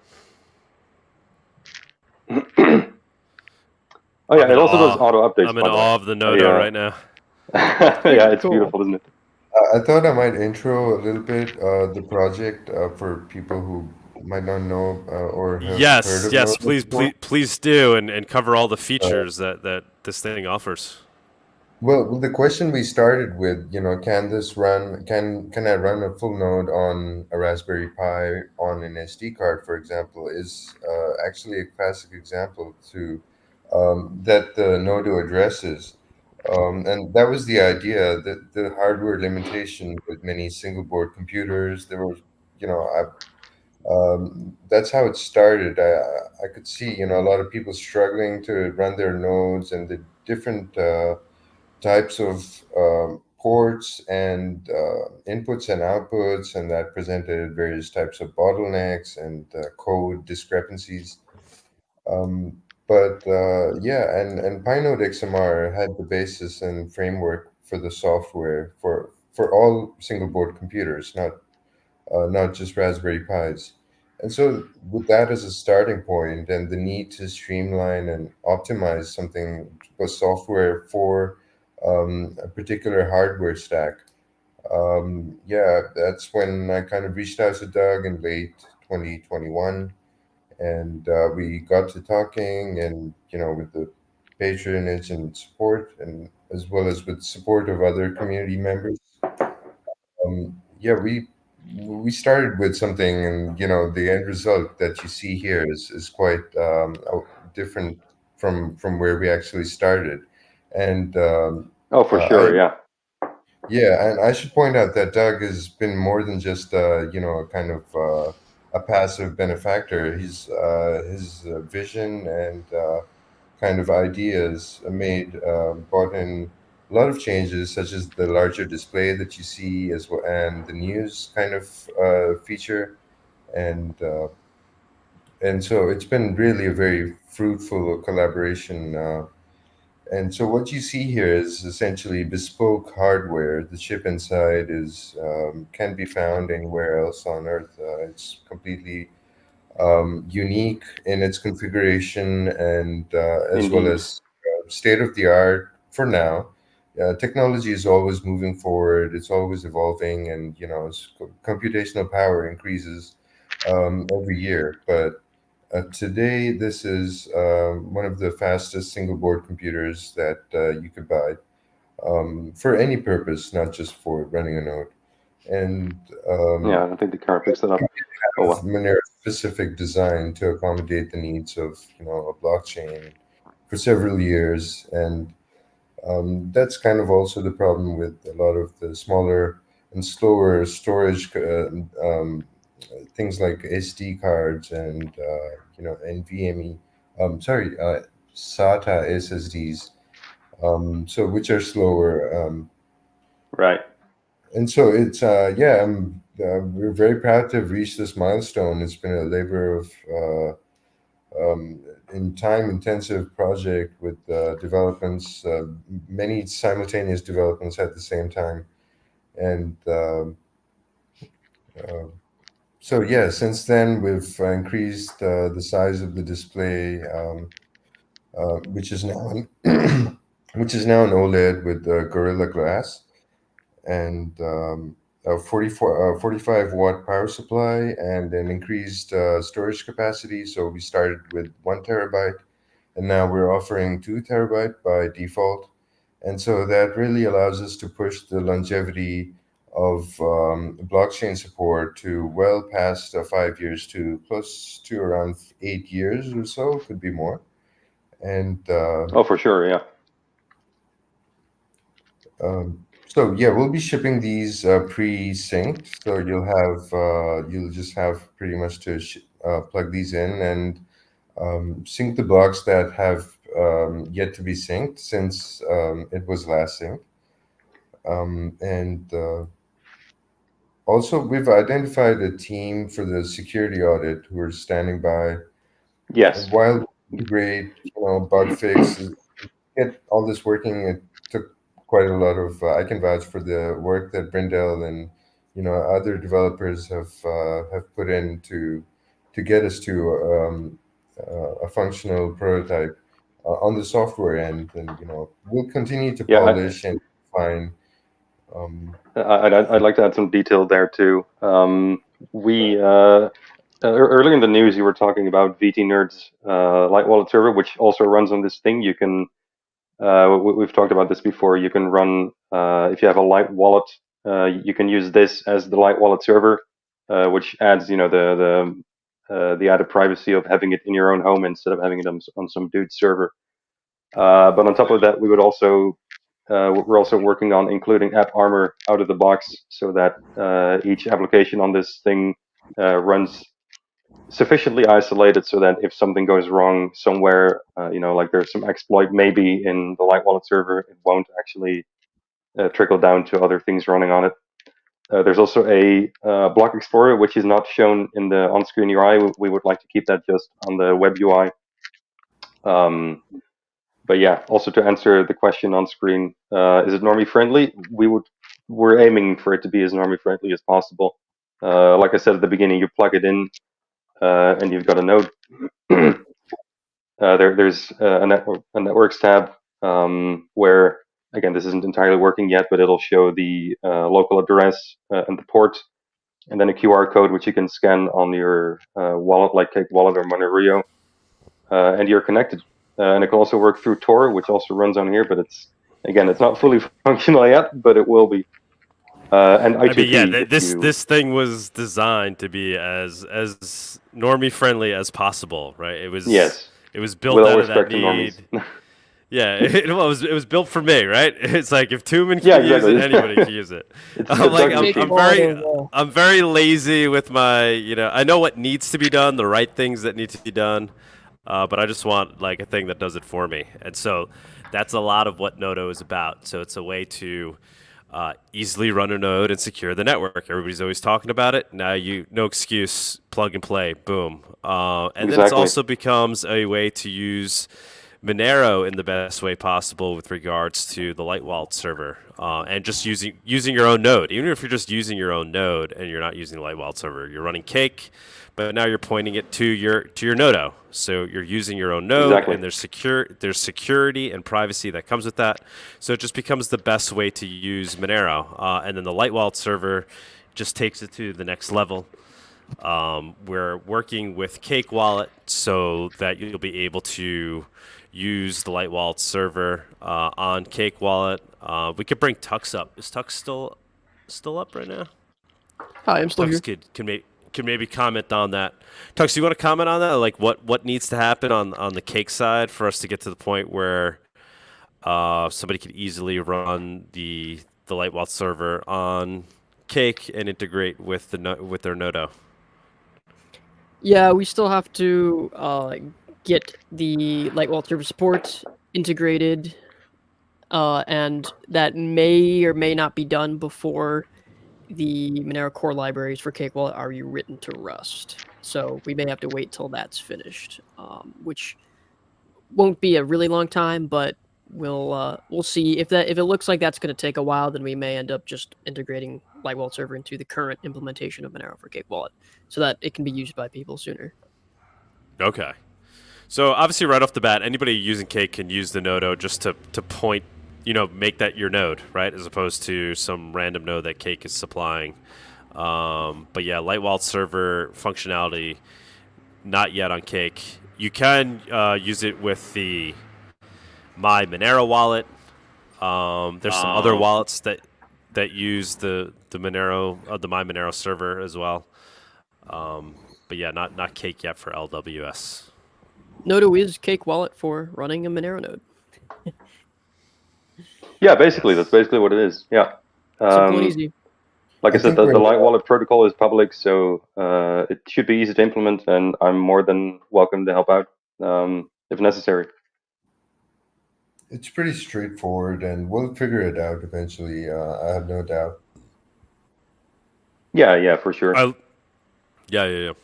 I love that it's Tor based as well, right? So that's the default. Yes, right? There's an option to run.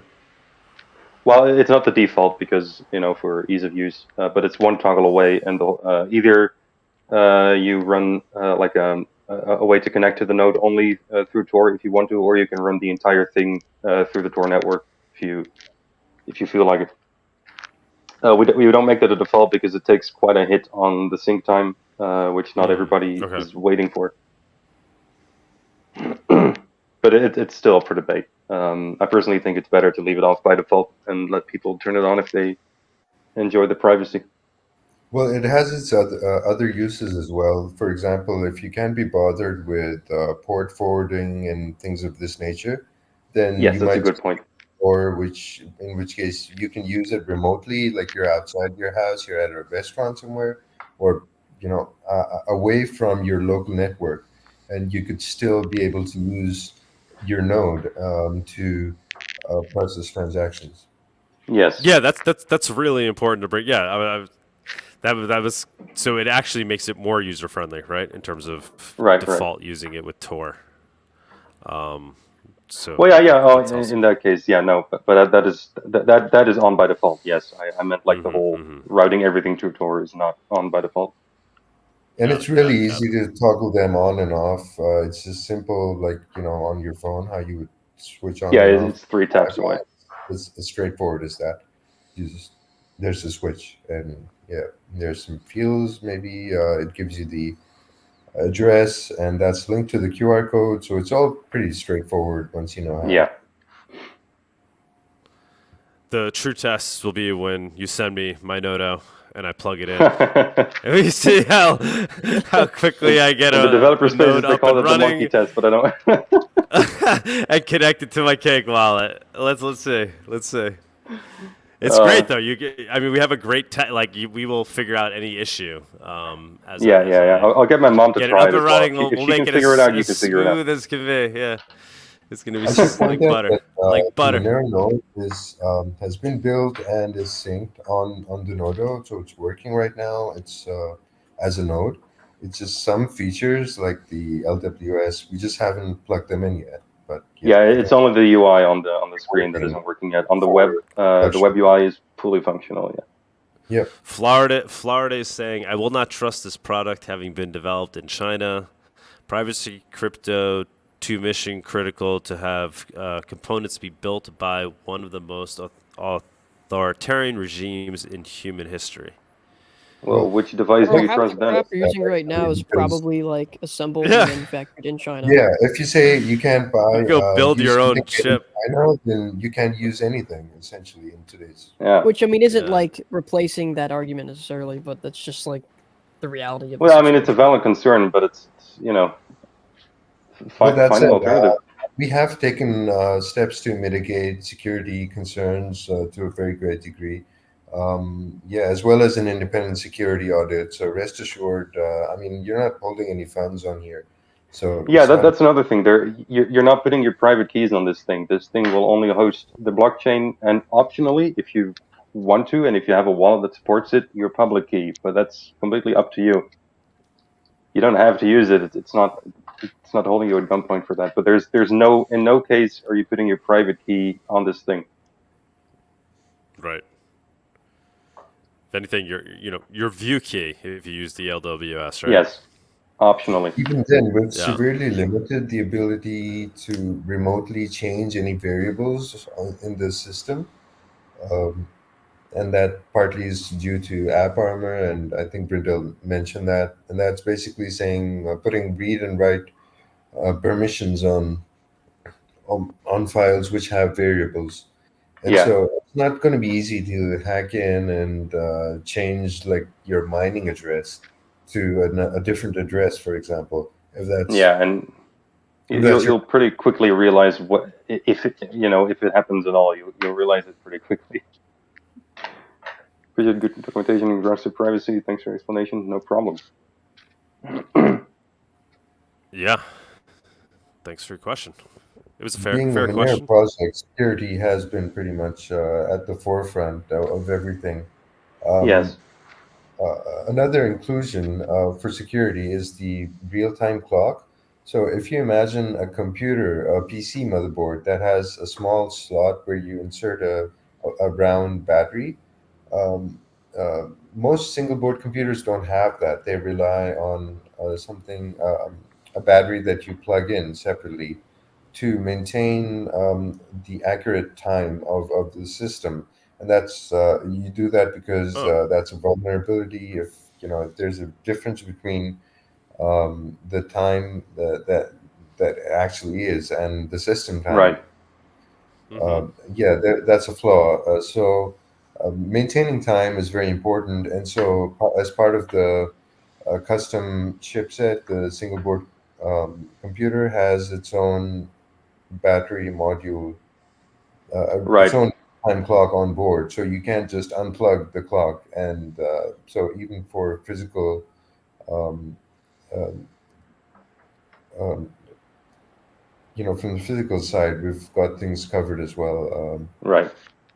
Yeah, if you ever power this thing off and you power it back on, you're not going to be stuck waiting for it to find the correct time before it can even sync, because having the correct time is very important for keeping your blockchain in sync. Otherwise, other nodes are going to think you're malicious and they're going to block you.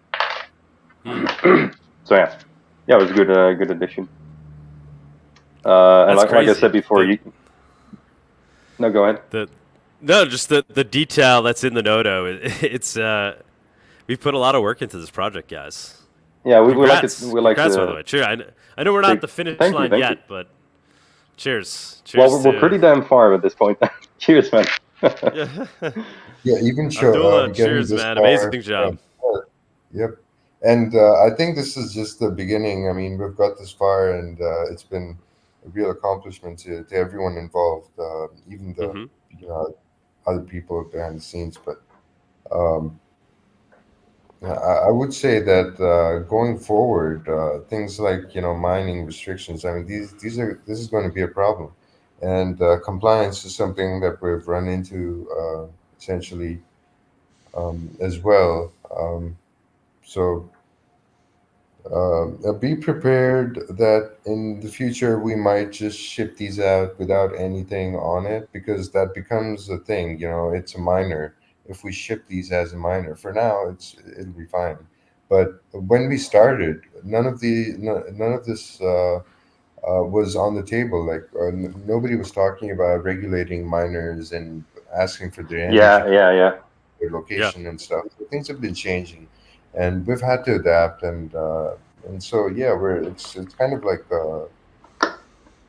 a guerrilla warfare in a sense. The Nodo is the musket of the Monero revolution. Exactly. Everyone needs one. I'm glad you guys like it, man. It warms my heart, man. Yeah, Brindel. Yeah, you've this done. is a good time to show some of the other images of the black case. Are you able to see my screen? Yeah, go ahead. Let me bring it up. Yeah. So this is in black. Just some, again, prototypes.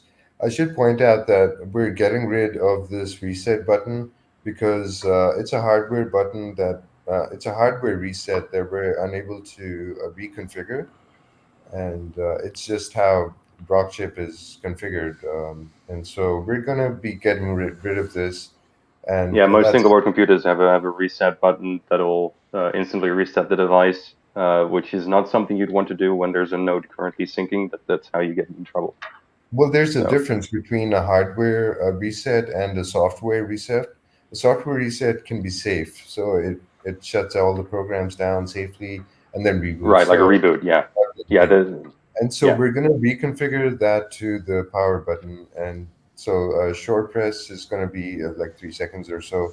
It's going to restart in case, it freezes or something. And not that we imagine that happening, but, things happen in the real world. And the long press is going to be a safe shutdown. And so both are safe way software reset and software shutdown. So that's going to be great for longevity and make sure there are no corruptions.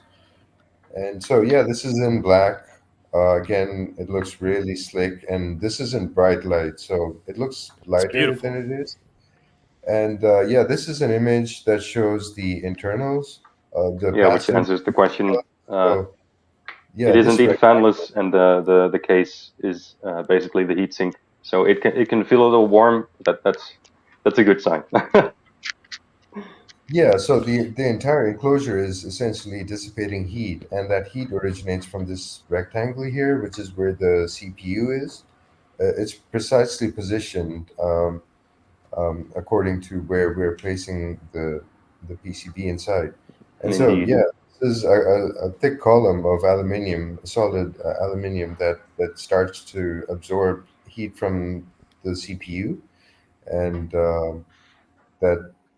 that's going to keep temperatures. I think we haven't exceeded 50 degrees or 60 degrees. No, it's been hanging just below 50 degrees, between 45 and 50 during syncing. So really and around 40, 45 during normal operation. We were syncing it, and it didn't go above. It was very low We do need to do more testing for syncing and get like a good number of how long it takes to go from 0 to 100.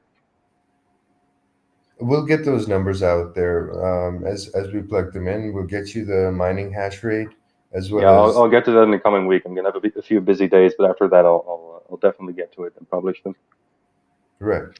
And so yeah, this little slot here is where a single cable is going to come through for the display, and these are essentially just so that we have some air for Wi-Fi to work. So we found that if we closed everything off, the Wi-Fi signal wasn't getting through. So the Wi-Fi module on board wasn't getting sufficient speed. And so we had to kind of open these up. And hang on, let me.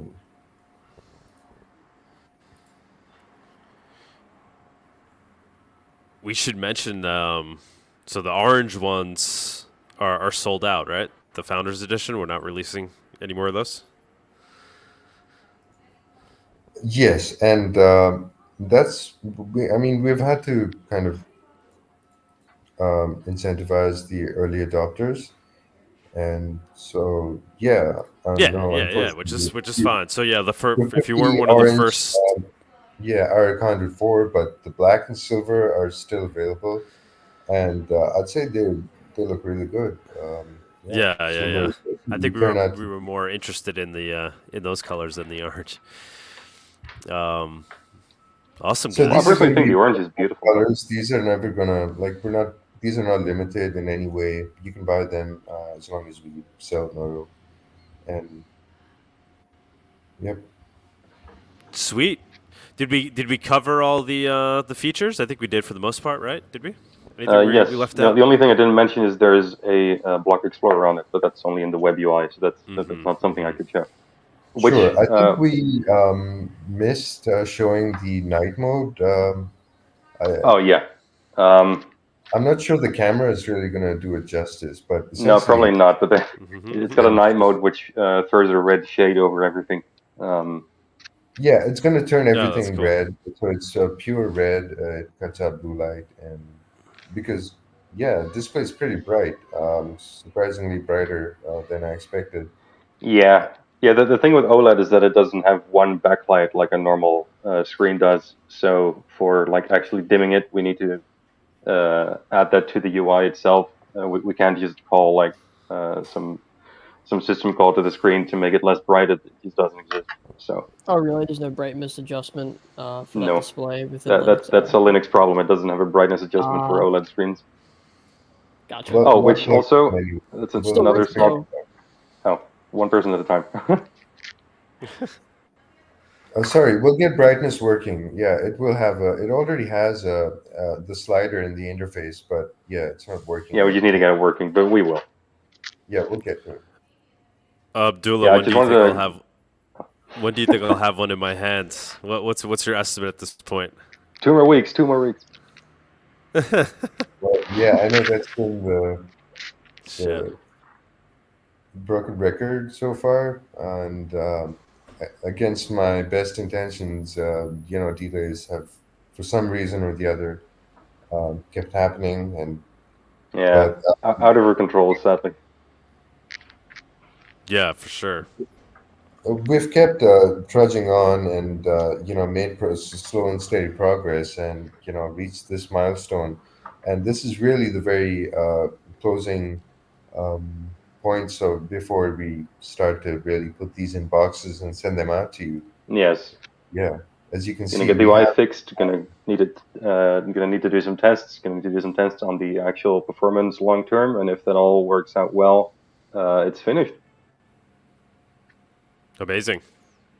Yep. There are some other dependencies that will happen simultaneously, like the security audit, but I hope that won't delay shipments to you guys, and I really appreciate everyone who pre-ordered and for your support. It really means a lot to us. Yeah, guys, please order them if you're considering it. It definitely helps us. We had to put up a lot of money up front for design and for the pre-purchase of all the hardware. So yeah, it's any an ode to Monero. sales is a big help. Yep, is a big help, and to kind of work our way back out of the hole in terms of investment. So please consider if you're considering, pull the trigger. Now's a good time. Thank you so much, guys. I think that's it for Noto for now. I mean, Brindel, when we get it up to 100%, maybe we could have you back on. We could show everybody. For sure, man. For sure. Yeah. Get another showcase of my two hands. Yeah, and then hopefully after that, they'll be in people's hands, shipped out. That's the plan. Just Abdullah, quickly from the chat, I just wanted to mention. Somebody asked about the mining, whether it uses an external pool or something else. The device runs P2 pool next to XMR. Well, like we said, the thing is fanless, so we're not going to have it like mine at full throttle. That's not the best idea. We're going to be letting it mine at slightly reduced performance, but still enough so that it actually helps the network. If every nodo helps mining, that would be amazing. I mean, is that like much of a concern, like mining? Because I wouldn't, if I were to buy something like this, I wouldn't even use it for mining because it's pretty low powered. Personally, I wouldn't either, but it's a feature people wanted, and I understand why. I mean, yeah, we added it there's talk of people being like, well, I can mine Monero with my refrigerator, right? So if you're going to those lengths, it'd be silly for your Nodo. It'd be silly for your Nodo to not also mine Monero, right? It should be just a plug and play way also to just contribute to the mining network. Not to mention, this thing could act as the P2 pool server on your home network, and then you can have a bunch of miners connecting to the Nodo to help mining. Yeah, that's huge. That's huge. That is huge. Jesus. You know what they say? Every hash rate screws a bank up. Sure. My vision is to have Nodos in like every public school or every public library will have a Monero Nodo running. Imagine. And you could walk over to it and learn about Monero. It will teach you about it. Imagine like 5 of them during Monerotopia or something. That would be amazing. No, we'll probably have at least, I imagine, like 1 or 2 there for our local node, right, Doug? Yes. Yeah, for sure. And that, I mean, I don't see why things wouldn't be super smooth at that point, right? Exactly. Yeah. By then, we should be out there in the world, let alone Monerotopia. Yeah, these are going to be at Monerotopia for sure. Yeah. Just for... And I should just point out, as a part of the original 50, the first 50 orders, Founders Editions, will probably send you guys mailers before, because those came with Monerotopia tickets to this year's Monerotopia, general admission, virtual or local, and so that's just part of the Founders Edition that you guys purchased with the Nodo. And so, yeah, I'll make sure to send those out to everyone. Wait, what was the thing, Abdullah? You were just saying as part of the Founders Edition, the orange Monero Nodos, we offered Monerotopia tickets. Oh, that's awesome! Yes. To the first 50, So I'll be sending out mailers to you guys, or Doug will. I'll probably just give you the list, and Doug will send out your tickets if you want to check in online or locally. You guys have general admission tickets as part of your purchase with the Founders Edition Monero Nodo. Awesome, good point to bring up. We could email everybody just a code they could use when they purchase a Monero ticket, so it'll be free for them. And one last thing about this device, if you're one of the more tech-savvy people and you think like, I know how to run a node and everything. This thing, like I showed before, you can put any OS on this as long as it's supported, of course. And you can use it for like, retro gaming or something. It's got a beautiful screen on it. It's got enough ports for it. You can do all kinds of projects for this thing. It's a one-of-a-kind board for its time, at least. It's got a GPU on it as well. It's got a graphics card on it, of course, tiny, but still. Yeah, that's Yeah, I'm something not we even haven't like technically enough inclined to really appreciate the Nodo. I feel like, I mean, No, I but I'm appreciate sure it there's plenty for of the viewers things in the audience that are. Yeah, from a hardware perspective, people are giddy over it. Yeah, Privacy Dad is saying this is a unique product whose applicability goes beyond just running a Monero node. I've been browsing and can't find its equivalent for sale sure. online, with screen and ports integrated so nicely. That's funny. Yeah, Exactly. To compare this to, Abdullah, you've done a good job. Yeah, it's a really cool device. Thank you. And I know, like, someone mentioned the Raspberry Pi 3 earlier. That one doesn't have hardware AES. The Raspberry Pi 5 does, but the Monero Nodo is like the Raspberry Pi 5 with, like, double the cores, more than double the Exactly. RAM, way more storage, way faster. It's quite a little beast, man. It is. It's pretty cool. And it's got up to, I doubt the HDMI supports it, but it's got up to 8K 30 FPS output, which I'm sure the HDMI supports 4K. Yeah, the GPU supports 8K, and that's something I quickly want to touch upon because there's also a listing out there for this. Arctic Mind suggested that GPU could also be used in parallel for transaction processing, and that would essentially double the power of Nodo. And the effects of encoding that would not just be beneficial for Nodo, but anyone who's running a PC, right? If you have a graphics card on your PC, it's going to in parallel process transactions, CPU and GPU. Bear in mind, we're not mining with the GPU. This is something different. This is node functionality, transaction relaying and processing, validation. That's happening right now. Happens exclusively through the CPU, but if someone who understands C++ and is reach out to us and is willing to encode that for the GPU using OpenCL, like there's a protocol where you can encode any computation for any GPU, and so using that, it's possible to. It would be amazing, yeah. Yeah, that's going to enhance further the Nodo as well as add a lot of flexibility to the Monero daemon in general, and on general purpose machines as well. Right. So that's a development that we're happy to fund because it's going to end up helping the protocol in general. Right. Yeah, that's it. Is there an option to receive addresses to be converted to a QR code on the screen? I'm not sure where those receive addresses would come from. This thing does not run a wallet. It just runs the node and some accompanying services for the node. So your wallet will Cake or whatever equivalent wallet, MyMonero, for example. Except in your settings, instead of using a remote node, you would plug in. You would enter the address of your Nodo that's listed on the display. Yeah, so this thing just keeps track of the blockchain for you and a couple of extra services, but the actual wallet and the thing that will generate your receive addresses is always on your own device, not in the Nodo. Yep, Nodo does not have a wallet. There was another comment I saw. All right, that it runs Linux, but what I'm seeing is a dedicated appliance, maybe with Linux in the background, but no traditional Linux desktop. Is that correct? This thing. There's been a lot of interest actually from the home server community because it just so happens to be quite an excellent device in its own right. It just so happens we've made it for Monero, and yeah.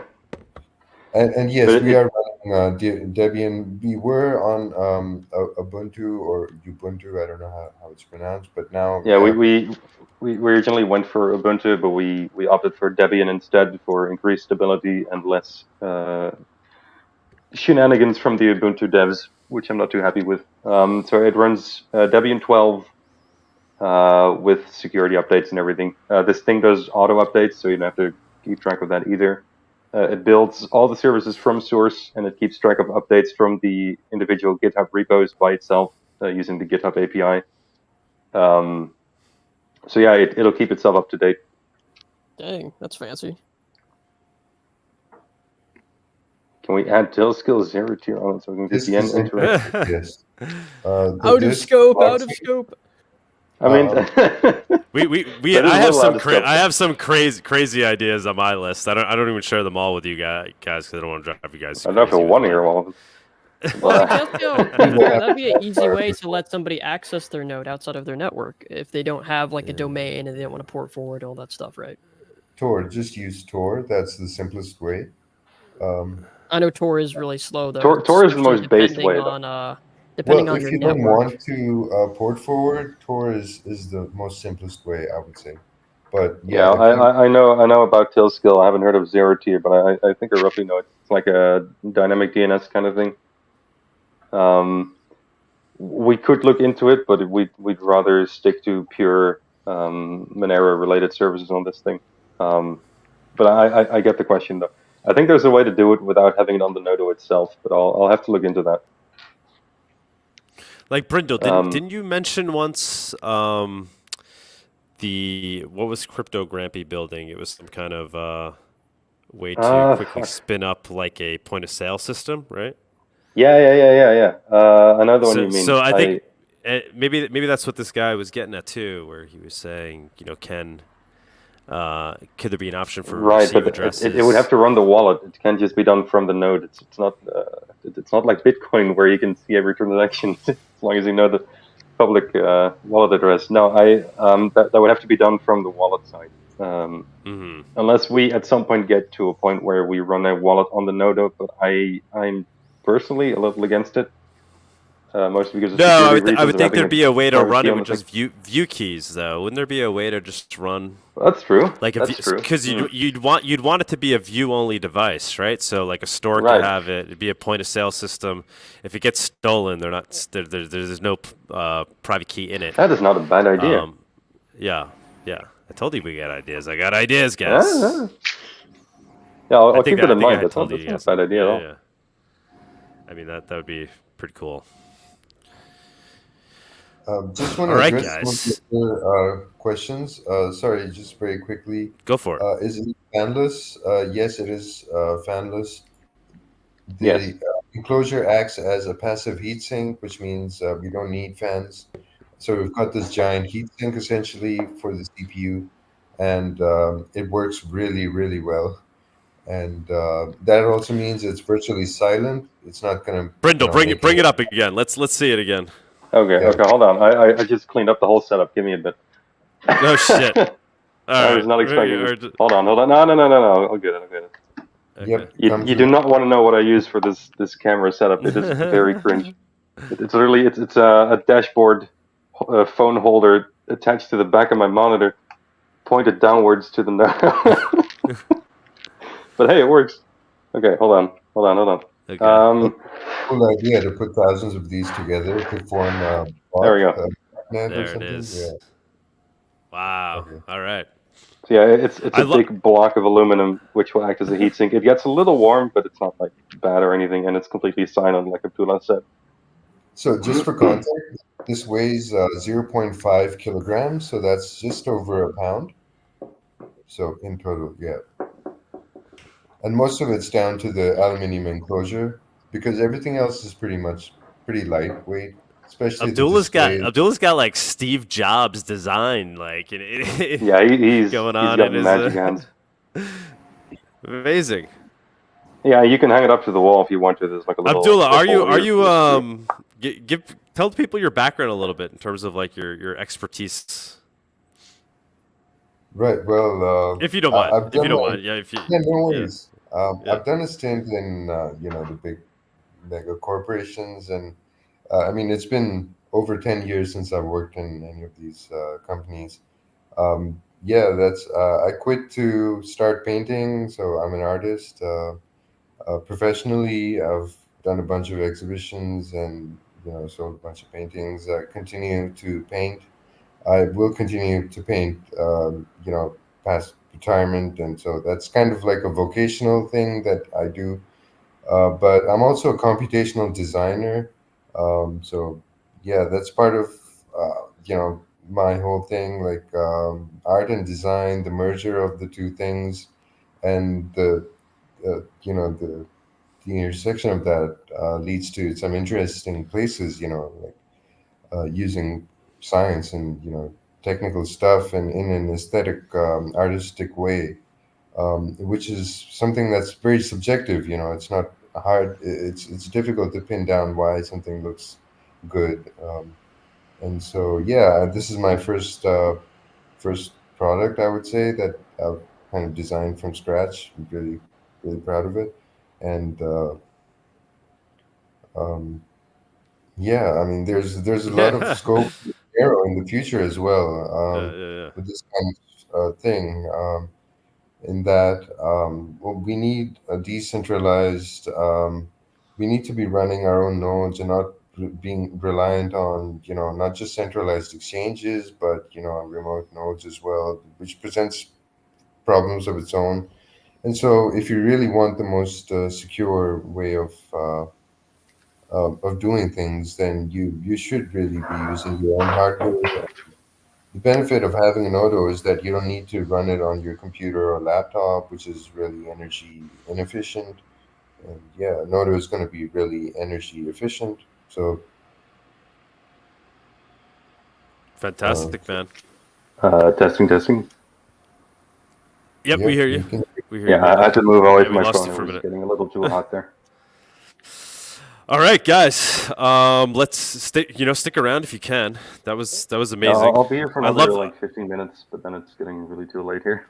Okay, no worries. I love that we're announcing this like kind of Nodo progress on the day of the delisting, right? So what even our is heads a Binance? bit. What's that? yeah, right on time. What if do you you mean ask. Binance? A bunch of posers. Yeah. I just love that our heads have been down this entire time, right? And now we have the Nodo. We've been building this entire time. It's been Hell yeah. Abdul. It's been like what, like 2 years? I know there was we haven't worked 2021. consistently for that time, but we walked away Yeah. from it for a little bit and then came back. But yeah, it's been like 2 years. So Yeah, beautiful I've been time working to for announce. 1.5 years by now. Yeah. Cheers, guys. Very exciting. All right, so let's keep it moving though. We'll do viewers on stage. See if people want to jump up. All right, let's run it. It's the Viewers on Stage segment. It's that time where we invite you, the viewers, up on stage to comment on anything you've heard so far today, ask the guest a question, or maybe talk about one of the news topics. Come on down.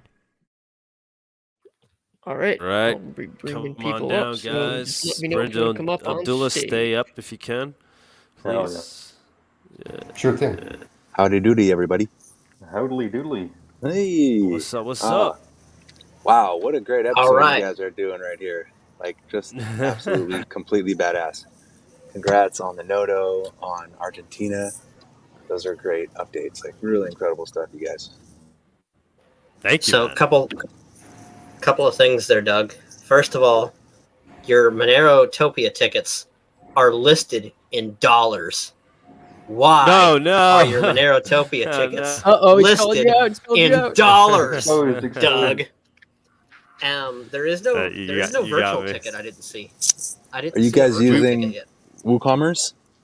No, we didn't. We didn't put up the virtual ticket yet. Yeah, we're using Oh, okay. WooCommerce. We're using the Monero Just- Gateway. On I the have a on little, the actual site though? We don't on the use actual the site B. though, it's listed in dollars. On my GitHub, I have a little Yeah, WooCommerce yeah. price listed in sats that you can use in the HTML of your site so that you can list that stuff in sats. Okay, very cool. Yeah, I'll send it over, yeah. Yeah, I think. Cool, man. For other cryptos, we're using now payments, I believe. But yeah, we should really. Yeah, set up our own. yeah. Anything purchased on that site, we use the Monero Gateway. So for any tickets sold, you could either purchase them with Monero, or you could theoretically use any other crypto. So the other option is the now payment option. Just And then just in the anything. in the What's ticket that? description itself, just in the ticket description itself, like if you go to monerotopia.com and click on buy tickets, and then you click like general admission, and it brings you to the little page where it says that general admission is blah blah blah, gives you the product description and everything. That thing says that it's $89 right there. No, right. Like, Well, we why will is fix this in that. dollars? Can I throw it back love you to some for stuff you guys covered? Noticing that. Yes, please. Go for it. Back when you had the video of the Coinbase final boss guy, it would be really interesting to find out more information about what Monero they seized and what Zcash they seized and how they went about that. That would be some kind of fascinating info They sec. probably I made would a mistake. We'd love to try to get that guy on It's a always how it Monero is. talk, obviously. Sanction me, Daddy Good Raven. call. Yeah, and then also with the Nodo, when you talked about spinning up a payment, a POS, that sounds like perfect for a merchant. Yeah, that's like you know? perfect utility of the screen as well. I'm definitely looking into that. Yeah, because I was hoping, because that could be sick. with Start 9, after they had implemented it was a community repository for Monerod on Start 9, but and they have BTC Pay server in there, but you can't go in there and enable Monero on it. And I thought, well, on the Nodo, what if you had like, a forked version, like an XMR only version? Well, there's a couple of guys that worked on something called Metronero, which is like a custom little payment processor. What do you want to call it? Like building block, written in Go. It's very, very lean. I've used it on my website as well. I'm pretty sure I could use that to bake something into the GUI that is custom built, but that's up in the air still. Oh, Abdullah, I see your screen is being shared in the backstage. Did you need me to pull that up? No, sorry, my bad. Oh no, you're good. I was just checking. So something else you guys covered earlier was Haveno, and I've been playing with it for the last couple of days, and even got myself some testnet Monero, some StageNet Monero, and played with it. It's looking really, really good. And the council vote, as they said, voting is now, like the actual registration to be a voter is now closed. But for people who did register, the voting is currently going on. And so they're going to have a first round today. It's currently going on right now. And there's 26 people you can vote for. And then tomorrow it's going to be whittled down to 5. And then those 5 are the top 5 that people chose. And then those top 5 will be whittled down to 3, and those will be added to the council. From what I understand of the council, there's going to be one person from Haveno, one person from Monero Core, so like somebody like that, and then 3 community members. And that's how the council will be made up. And what it will That's do pretty awesome. is that the trading fees, I think, are 1% for Haveno. So that 1% of your trading, that 1% trading fee will go into a multi-sig wallet or whatever. And then 100% of that money will get basically another form of the CCS. So the Haveno developers will request 50% of that for continued Haveno development. And then the other 50% will go to Monero community members who request funding for something. So like Doug might put out a Haveno tutorial video, and then he might go, hey, I made this Haveno tutorial video. Do you guys think it's worth funding? And the Haveno council will say, yes, here's how much do you want, or whatever, that kind of thing. And they can be like, no, that's too high, or that's, we think you should deserve more, or whatever, that kind of thing. So it's going to basically be another CCS, but a multi-sig CCS. Yes, that's very exciting. And obviously, the more really popular Haveno becomes, and the more the liquidity improves there, the larger this 1% will become, and the more money we'll have for funding projects, is the theory, right? So it could work out beautifully. And the actual program is solid. It's already working. As I said, it's close. We're probably within days to maybe a week or so of launching at most. As I said, the council votes end on, I want to say the final vote ends on Thursday afternoon at like 3 p.m. Eastern, because they're all listed in UTCs. But I want to say the last vote is like Thursday Eastern, 3 o'clock.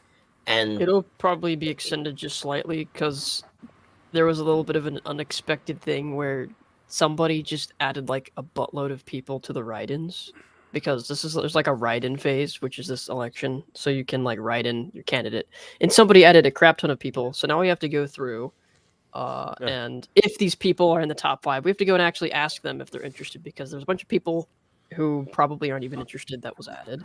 And then there are people that are already part of the Haveno Council that were written in like Vic, which is hilarious. So I put my vote forward. Oh, sorry. Go ahead. Sorry, I was saying it comes down to votes, right? I mean, yeah, regardless it's like a rank system on the list. Yeah, so the people who registered to vote are voting.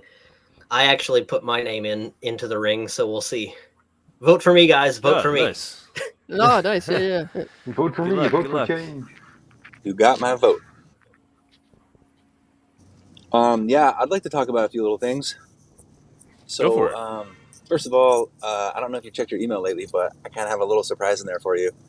It was just like a little kind of inspired theme song from Monerotopia, like a little riff you can put up on your when you start your show. If you want to, of course, you don't have to use it, but you sent it to Monerotopia Proton Mail?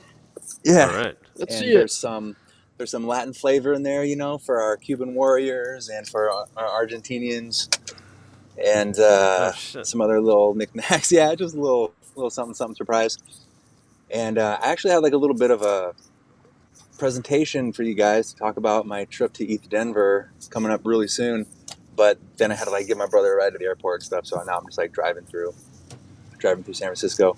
But yeah, I'm heading out to ETH Denver because the actual first time I got Monero was with Cash at ETH Denver a few years ago. Oh shit! So I figured I should go back and inject some freedom out there. You know, that's where I got into it. So I thought it'd be a good trip. So I made a Kuno for that, and we got almost 2 XMR donated already. And I already made a spend. I bought some cool stuff. Like I bought some masks. You know, I have like a little show we're gonna do out there, and we bought some other like Monero like sweatshirts and stuff that we can wear while we're making little videos. We're just gonna do some simple outreach out there, and so that's one thing. The next thing is that I actually hooked up with a group of cypherpunks in San Francisco, and we have a space where we're gonna be able to host live events and workshops.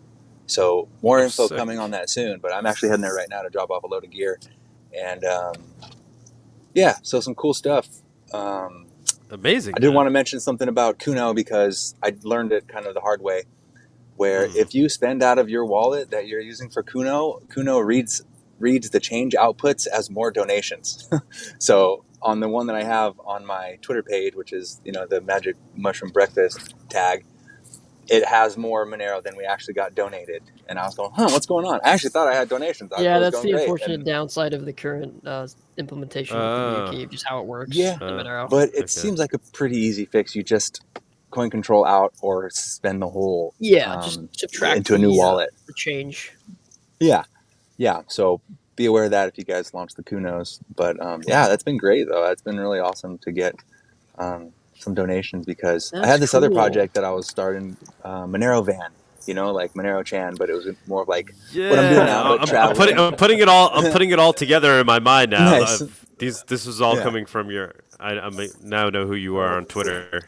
Yeah. So that project, I mean, you know, after the wallet hack, I don't know. I guess I just felt bad about asking for donations for anything after that happened. But then it came back. So now I'm like, all right, maybe I should push forward with that a little more and try to do my own version of outreach and stuff inspired by you guys and so many others, of course. But yeah, that's like everything that's going on in my Monero life. Awesome. Yeah, Kuno directly says to if you're going to spend the wallet balance, spend the entire thing for that exact reason. Like it says that right on the page when you're making found that after the fact. All right, guys. Well, that's cool going undercover at ETH Denver. Yeah. Who was that? Denver. Brindel, you said you headed out? Yeah, I'm an elf, man. It's getting very late here. Thank you so much. All right, man. Thank you for all your enthusiasm in the moto. Have a great evening. Nice work, man. Abdullah. Thanks, very excited. Yeah. Great job. Good job. So is he on So Twitter? these, How do you find him? Brindel. I don't think he's on not Twitter. on Twitter, no. No, he's not. Okay. And Abdullah? What about? No, I'm not. Yeah, not personally. Yeah. Okay. No, down. Who uses Twitter? People don't use You Twitter. can use the hell's wrong Monero Nodo account on Twitter. Abdullah runs. Based people use Monero Town and Noster. So did you guys pull up that theme song yet?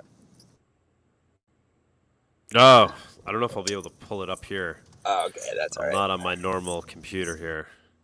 I wanted to talk about Coinbase. For some reason, people don't necessarily want Coinbase, like a Coinbase listing for Monero. I think that would be good for Monero, and I have lots of reasons why. The first example just being that the Bitcoin ETF made the price go up for that's if Monero is ever going to get its own ETF, it needs to get on Coinbase first.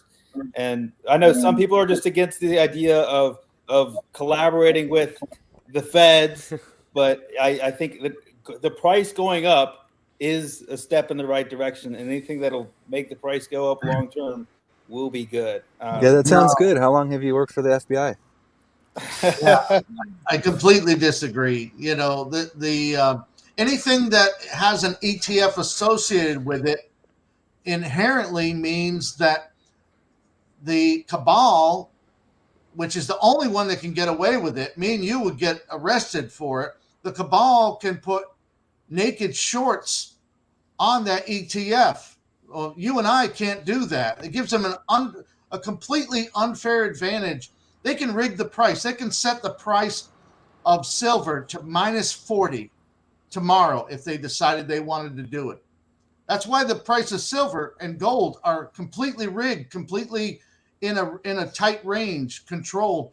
And now Bitcoin will be completely captured and controlled because it has an ETF. So anything with an ETF is, it's, you might as well consider it not the free market. It is not the free market. Well, first off, I would disagree with that because there's a limit on Monero's supply, whereas there's not the case. Like they can manipulate bonds and things like that. Once you do an ETF, the limit goes out the window. They can put derivatives on it. So now the limit, that whole idea of it being limited, same with the Bitcoin. Bitcoin was limited. Well, now that they have derivatives, it allows them to create an unlimited fractional reserve setup to where they don't have to buy a one-to-one Bitcoin in order to resell Bitcoin over and over and over again. Same thing's got to stay away from ETFs completely. I got a question for you. So, because gold has done pretty about the same long term as the S&P 500. So, is the S&P 500 also rigged? Well, stocks are based on the same system, right? The cabal can use derivatives. Anything that has a derivative where they can, short the stock naked, then it means, so maybe not S&P specifically, unless you talk about, SP, what is it? SPY. They might be able to do it through the SPY. But yeah, if it's an ETF, I mean, remember, we're talking about people, all they have to do is add zeros to a computer screen somewhere to, have unlimited access to naked shorts of unlimited size. And there's no consequence to them. They're sitting behind a computer screen and they can, so that's the whole fakery going on with fiat money. Bawdy, jump in, man. I know he'd have something to say about it.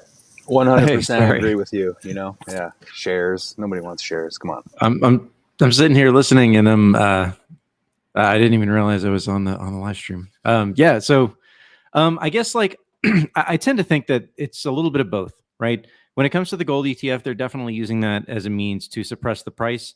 They have other social mechanisms that they use to suppress the price, but I don't believe that their power is unlimited. If I really did think that their power was unlimited and that like if it becomes an ETF, then it's over. I would be pretty pessimistic in general about our ability to actually change anything. But I do think that these guys do have to contend with the real world. They have to contend with real people. They wouldn't spend so much time trying to deceive so many people if it wasn't important what all the plebs thought. So if Monero had an ETF, I would be suspicious, right? And I would be asking the kinds of questions like what kinds of bad things could be happening here. Nevertheless, if gold was actually used as a day-to-day currency, right? If we had maybe we were using gold backs or gold coinage, something like that, and silver as well, they would have like the cabal would not be able to eternally suppress the price of gold. There would be a massive revaluation if even say 5 or 10% of the USA started using it transactionally in a day-to-day situation. The demand would just be too great. So like there are certain levels, I believe, of controls that they have and things that they can do and use derivatives and fractional reserve, naked short. And then they have kind of like legal systems set up where it's like you don't have to take delivery. They can pay you in cash and say that it was delivered. So I just think that I'm always careful about like kind of the defeatist attitude of saying, well, it's impossible. Like if it's an ETF, if it's in a derivative, they're going to suppress it forever and there's not anything we can do about it. So, I mean, again, it's like all of these lessons we're learning here on a microcosm about Monero definitely apply to gold on the macrocosm level, which is why it's so important that at this moment, we continue to foster a community that uses this transactionally, that puts the focus on using it as currency. Not your keys, not your coins. An ETF holds the keys to the coins and you don't own them. They don't want you to own Bitcoin. They don't want you to own Monero. They don't want you to own gold. They don't want you to own silver. They want you to own shares of these things, that paper shares that they control, so that at any time they want to, they can dilly dally with it and wipe out your life savings and anything else. They don't want you holding hard assets. Okay. Well, think about The Great Taking. You know, The Great Taking is a book that just released, and all they go into great detail on how the laws have been changed in all 50 states in order to make it legal for, say you have 100 shares of Apple stock.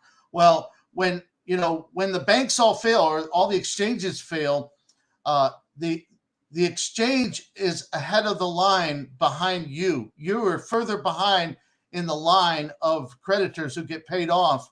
So they just take all your money. Those 100 shares are not in your name. They're sitting in a pool of shares that have the exchange's name on them, and within the exchange, there's an internal database that shows that you have a right to the benefits of those shares. So the same thing will happen with ETFs. It's just a cautionary tale. Read The Great Taking, or do a search on The Great Taking, and just watch the video on it at least. But it's a very good book, and it'll show you a lot about what the cabal is intending to do and what they've prepared to do. They've taken 20 or 30 years to tailor all these laws in all the 50 states in the United States. I'm sure they're doing it overseas as well. Yeah, they definitely, the banks, you're considered an uncredited lender to the bank. Like your deposits are considered, uncredited, unsecured.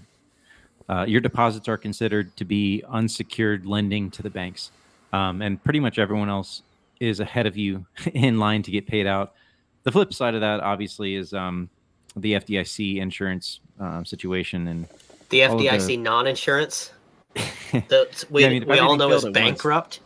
If I think what it has 2% of what it would need to cover the bank losses. Like if Wells Fargo and JP Morgan failed at the same time, the FDIC would be out of money like several times over already. Yeah, I mean, it's kind of you know, the 2023 situation, March 2023, was a bit of a microcosm analysis and what could happen there. I think generally speaking, like they back their banks with bonds, and bonds are backed by the United States saying that it can always print more bonds. So it's kind of like, yes, there was a problem there, but they were able to paper over it, and they were able to also, like, they had almost all the assets they needed to pay everyone out. The amount that FDIC actually had to pay out when Silicon Valley Bank went bankrupt was very, very low. So it's like, it's one of these situations where theoretically, yes, FDIC isn't large enough. And I used to say this too, FDIC does not have enough money to pay out a massive failure. But the reality is they probably don't have to because of the way that banking regulations are structured. The only thing that would truly take the system down, I think, is inflation and hyperinflation. Because deflation, like they can always fix that with printing more paper. But hyperinflation is something that, like, hypothetically could get away from them if they weren't careful. Well, think about this. All the loans guys, I just got to chime in real quick. Tux, are you there? Are you present? Hey, I'm still here. Oh yeah, cool. I just got to step away for 1 minute. So just man the ship. We have over 75 viewers right now. We've been consistent over 75 today, guys. So it's pretty good. Like and share. Like, keep share, going. and subscribe. All right, I got to time out myself, so I'll say bye to all y'all while I can. I'll give you a little, all right, man. Quick little taster of the future Monero headquarters in San Francisco. Here it is. Yes. Oh wow, all right, you guys, rocking out. Fancy. Talk to you later, dude. Keep us posted. Keep us updated. Keep jumping on the Sure. Monerotopias and giving us the updates for sure. Thanks, y'all. Very cool. Very cool. Nice. Jesus, I don't really like. Take care. Wow. All right, I gotta step away. Keep it rolling. Anyway, where I was, I forgot what I was saying, but it was, about the great taking and all that. Well, okay, so but they don't have no Monero. If they wanted to have an ETF, they would have to buy Monero. They can't just have zero Monero. They fractionalize it, sure, but that factor is, that they still have to buy Monero in order to justify having an ETF. Yeah, but the other thing to keep in mind is that the way that the COMEX and the LBMA were structured, those were very integral into the fractional reserve of gold assets and naked shorting. The way that they structured taking delivery for those, I don't think that an ETF would necessarily, like by default, an ETF doesn't necessarily have that same structure. Like the gold ETF is part of all that. It's sort of rolled up into all that, but it's the way that they made it so that you didn't necessarily take delivery. In fact, you almost never take delivery of metal assets. So they're able to kind of like keep rolling these naked shorts. I mean, it's cheeky to call them naked shorts. Technically, they're not quite that, but the ETF, like they're going to have to prove in some kind, like if there was a Monero ETF, they're going to have to prove their assets. They're regulated in certain ways. They're going to have to prove that they're actually holding certain amounts of Monero. And they do the same for the Bitcoin ETF. So like, I'm not right now, like that's been very price positive ever since that ETF has been released, because lots of cash has been flowing into Bitcoin, and they have to prove those reserve assets, at least to regulators. Could they lie about it? Do I trust regulators? Yes. I mean, they could do a lot of like crazy shit, but by default, I don't think that it necessarily means they're going to immediately start fractionally reserving Monero. The difference between metal and Monero, though, is that it's if you have to take delivery on Monero, that's fine. If you have to take delivery on a metal, that's way different, because you physically need that. It has to be transported as well, and you have to hold on to it. Whereas Monero is like, I already just have an address. I can just send you that address and take delivery a lot easier. Yeah, that's a good point. Yeah, I mean, one of the things about an ETF is, see, with Monero, it really depends on, why are you into crypto to begin with? Are you into crypto because you want a private money, or are you into crypto to make a profit? I don't want to lose money any more than the rest of you, but my primary concern is that Monero stays steady and doesn't change in price very much. It creeps up slowly, maybe, but because of interest over time. But I don't want the wild roller coaster ride of like the Bitcoin. I don't want to,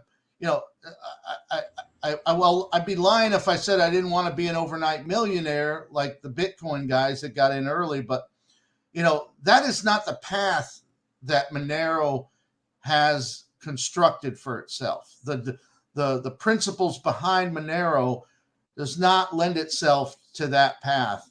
And I support that.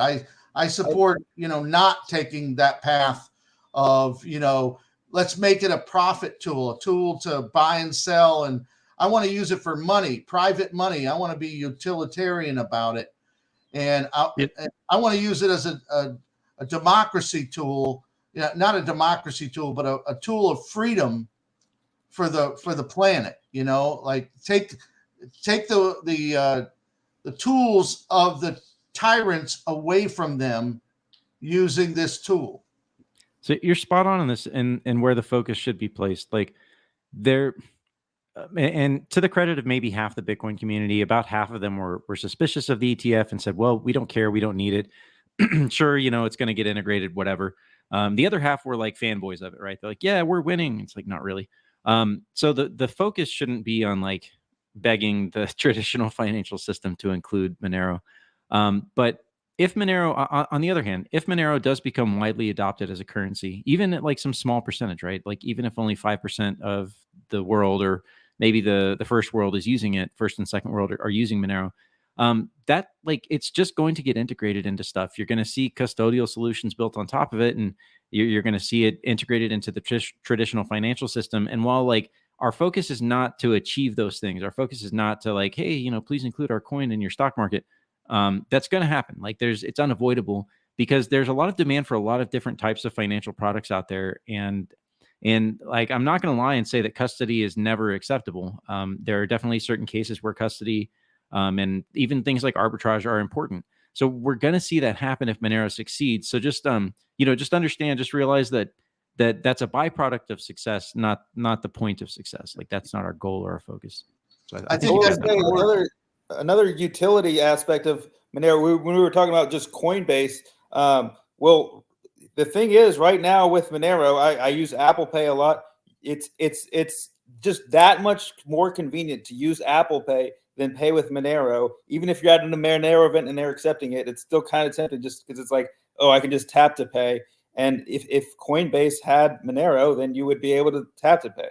It's just like the main purpose of the money is a quick payment sometimes, and you don't necessarily always need the privacy. I disagree. I mean, the privacy is everything. Like for me, the privacy is everything, and all solutions have to treat it that way. But yeah, we're nowhere near where we should be in terms of being able to use it. Like right now, if I've done the small amount of research that I've done, I've seen a couple of ways I can buy a Visa gift card, maximum, I think $1,000. And that gift card can be used. It's a virtual card. So it basically, I can't use it in person. I can't live on it. I can't purchase gas at the gas pump. I don't have a physical card that I can, but I can fill up my Google Pay or Apple Pay, but then my KYC goes out the window, so now I'm back on the surveillance grid, right? But at least they don't know where the money came from, right? It comes from some Visa that you bought with the Monero. They don't know where the Monero came, you know what I mean? So it's a broken chain, but still it still has my name attached to it, and so, yeah, we got a long way to go there. Agreed. For me, the main utility and main reason I hold on just like my own keys is just because I don't want anyone else, doesn't matter if it's the government or like a corporation or anyone, I just don't want other people to know how much money I have. Like that's really, so if I maybe have a checking account on some service that can do things, something slightly faster for a payment, I don't view that as like, oh, I've breached everything. Like, it's just like, oh, it's just a small amount, small payment, like that I would just wanted to do quickly. Like it's my, you know, I still You're have. using Apple Pay. They already know. If I'm using that, they already know what. They already know what you have. Yeah, in I your mean, yeah. So account. my regular, non-crypto transactions are already like with my phone or whatever.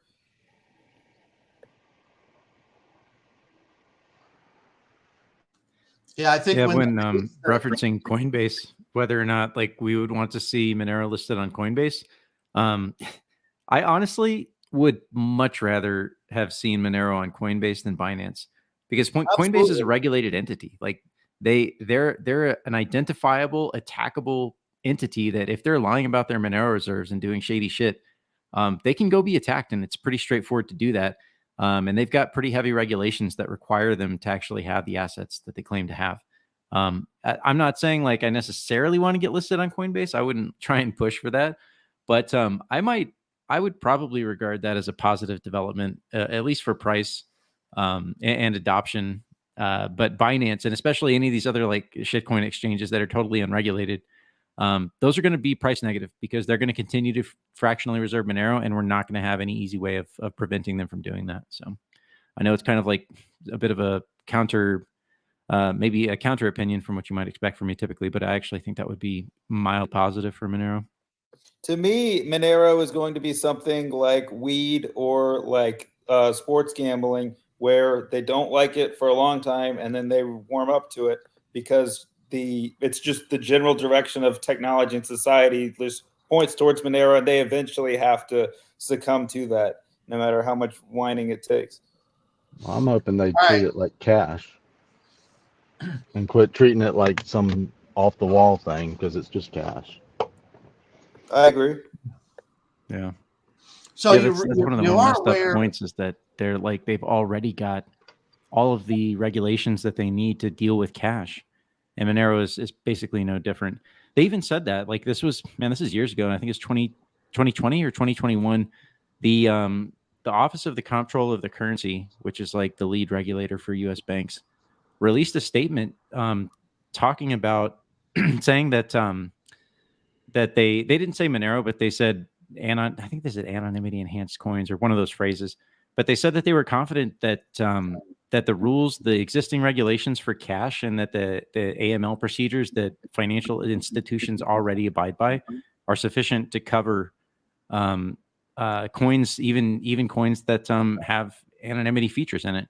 So that was also before like the Biden admin came in, and not that I'm a Trump supporter by any means, but there was a market kind of change in the tone of all these bureaucrats back then when the administration changed over. Also, don't forget the most recent bank that's been in trouble, New York Community Bank. That bank just happened to have been the same bank that took over all the bad assets of the Silicon Valley Bank a little over a year ago, right? So when that Silicon Valley Bank, went tits up, the New York Community Bank was there to the rescue, and they took all their bad assets. Now, so that's what happens. These banks, they sort of all go in a back room and get together and say, well, who's gonna take these bad assets off the books, make it to where everybody can, go home and, still be whole. And that's what they do. They end up just prolonging the problem. And I think it's getting to a point where you're going to see a cascading effect. I don't know that, I don't hear many people that have espoused the same belief that I do, that the U.S. dollar, may not be in existence for many more years, maybe not even, 5 years from now, the U.S. dollar might be gone. They're talking about a CBDC and the Great Reset and things. What do you think that word reset means? It means resetting the debt. It means eliminating the dollar completely. Any dollar that you have and that's not in your hands, is going to be confiscated, and any dollar that you have that is in your hands is going to be so hyperinflated that it's worth nothing. So the dollar is the most secure world currency.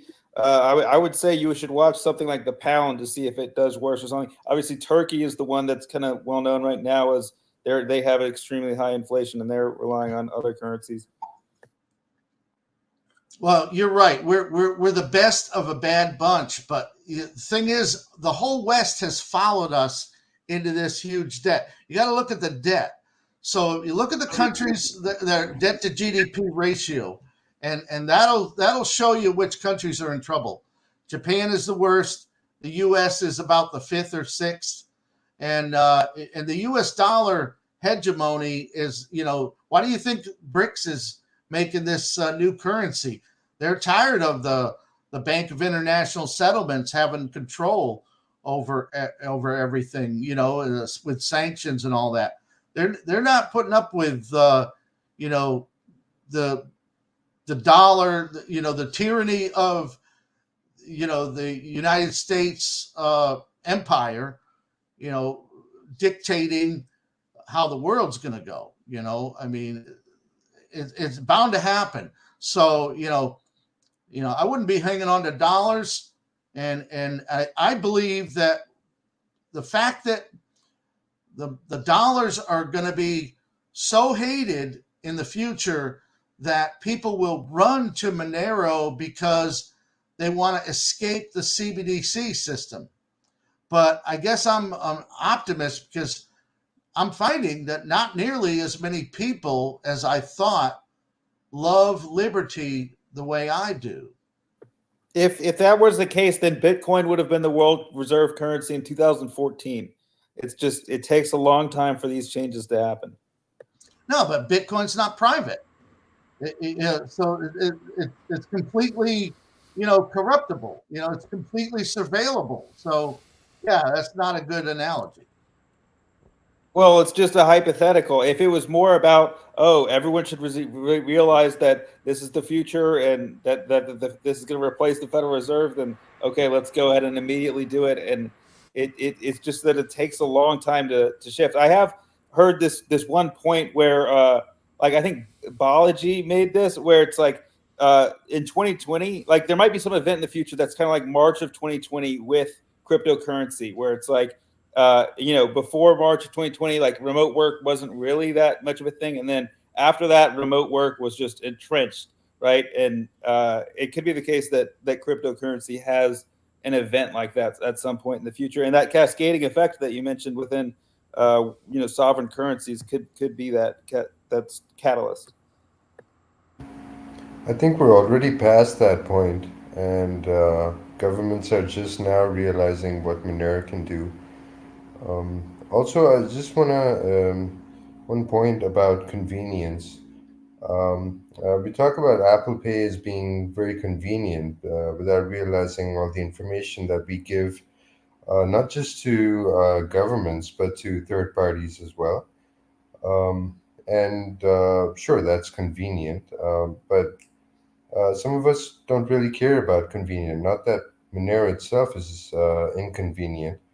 If you look at the traditional banking system and the limits it imposes on transactions, and especially across transnational or international transactions, and the time and the fees it takes to you have to wait multiple days for a wire transfer, and they take a bunch of your fees with it, conversion fees and so on. And sure, Monero has fees, and Monero, I mean, I don't see it as inconvenient at all. In fact, it's rather convenient because if I make a transaction of $2 to $200,000, the fee is going to be relatively, a couple of cents, maybe 4 cents at most for a really, whale kind of volume. So no, I don't think Monero is really.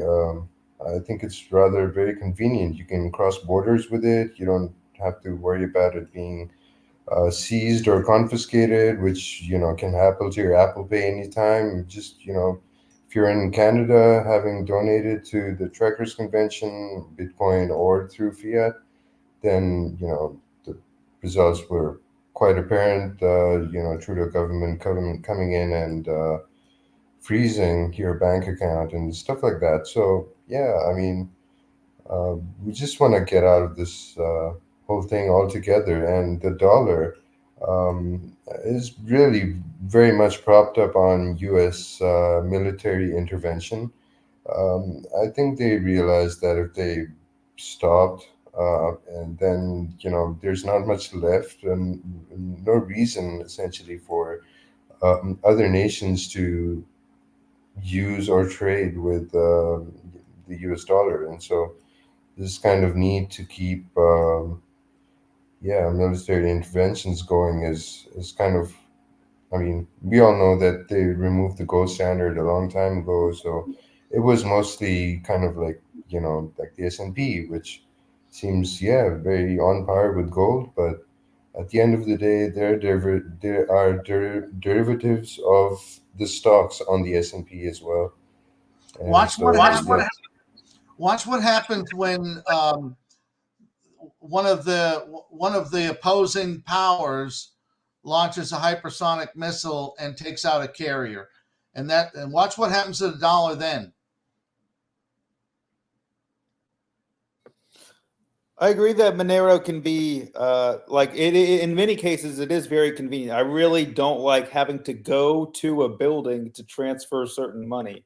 And I also think that it's not a great approach to a lot of people get into Monero because of ideology, but I think that if you're talking about something that is also an investment, you need it to just be useful, right? And so it's like you didn't start using Amazon because you agreed with Jeff Bezos' ideology. You just wanted things quicker. You just wanted efficiency. And in a lot of cases, Monero is very efficient. It's got low fees, and you don't have to worry about all the baggage that comes with acting on a public blockchain.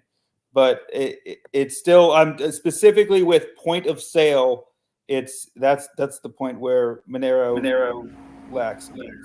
Yeah, Man, I can echo that so much. Like, I found myself, like, when I used to be kind of a Bitcoin, not maximalist, but I always said maximalish, which I stole from the great and venerated Mr. Hart that launched, that shitcoin that pumped a lot and then dumped all the way back down. Anyways, he used to say maximalish, and I thought, yeah, you know what, that's smart. I shouldn't be like a freaking religious zealot about it. Anyways, I found myself in Monero more and more because it was just convenient. I was like, every time I was trying to game out how I was going to make my Bitcoin private and send it privately and use it privately, I was just like, why? I could just be in Monero and it would work. So the convenience factor is just huge there. So I definitely have to agree with that. Well, it needs more merchant buy-in. So that's really one thing that's holding back Monero is the merchant buy-in. It's all part of the circular economy that we keep talking about. But without the merchant buy-in, then you can't just walk up to a cash register and say, hey, I want to buy this, but I want to use Monero to buy it, right? Unless that merchant has already bought into it and is already set up with it. So there needs to be like a campaign to push Monero as an alternative to cash and to credit cards. It costs a fortune to do credit card transactions. Every merchant out there pays at least $3 a transaction, if not more, to do a simple credit card transaction. And if you bring that up to them, to everybody that you buy something from, if you can talk to the person that makes the decisions in that company or that store that you're in, that's how you change it. You're not going to change it just, that's how we got credit cards was, it's more convenient to use a credit card than to use cash or to write a check because it takes too long to do those things. So that's how we got credit card. But what came with credit cards was high fees. And that's what's pushed us towards using cryptocurrency and other online modes of transacting is to get away from those fees, but still have the conveniency. So that's where we have to go. And we're also seeing convenience of just acquiring Monero going down with the exchanges. Like I think Kraken mainly only serves U.S. right, and Binance I think is mainly for people who are international. I don't know what they're. I mean, there's a lot of exchanges out there, so it looks like it would be PolyNX or OKX. But yeah, it isn't a good thing for Monero if it becomes harder to buy. Well, okay. So think about this though. You don't get your dollars from an exchange. You get your dollars from getting paid to do some service for some or to do some job. That's how you get your dollars. So why is Monero any different than that? It's a currency. Treat it like a currency. You get paid in Monero, then you don't have to worry about, oh, how am I going to buy Monero? Well, you don't have to. You already bought it with your blood, sweat, and tears, right? So I think we're just thinking about this kind of the wrong way around. We don't. It's the same with gold and silver. You shouldn't be buying such things. You should be working for such things, right? So that's what we're building XMRBazaar.com for, man. That's sort of thing. And there's got to be more of it. That. No. I'm just itching to get into that, to be honest with you, Doug. Yeah, I'm so excited to get that up and running. And we have Monero Market. That's, I would have loved to bring those guys on at any point. I wasn't able to was never really able to make connection with them. But XMR Bazaar, very excited about it. Don't really have anything to announce right now at this point. But yeah, I'm just excited to be able to personally use it as a tool to live off Monero. So just constantly posting on there with looking for somebody who could do this thing for me, and I'll pay you in Monero. I'm not really into buying money, to be honest with you. Yes, I want to earn money. Yeah, that's my dream. One thing I was thinking about as far as like a day-to-day sort of use case for Monero is there a Monero payroll app? Like I think you have a list of addresses that you have. Oh, I need to pay them this. Like a QuickBooks or something, but it's Monero basically. Does that exist, and would people use that? We spoke about this with Tux. Yeah, we spoke about this with Tux, and yeah, we were talking about potentially trying to make something for our own business use, and obviously put out there. Yeah, well. I think so. I think there's something where you can make subscription-based recurring payments on it. So yeah. Yeah, there is actually. I seen that a while back. We talked about the Monero Business Wallet. So yeah, but what I think he's asking for is something more along the lines of a QuickBooks. QuickBooks is like an accounting software to be able to track your or to keep your own ledger, basically. Exactly. To be able to track your credits and debits out of your account. So what I'd like to see, we were looking for somebody to build that for us, actually. Well, what I'd like to see is a way that it would not only keep track of how much the Monero costs, but a lot of times a lot of these tools that I've noticed always puts it in dollars and cents instead of in Monero. Mm-hmm. And it'd be nice to have them side by side. So when you purchase Monero or use Monero, it should always show how much the Monero cost on the day that you did that transaction.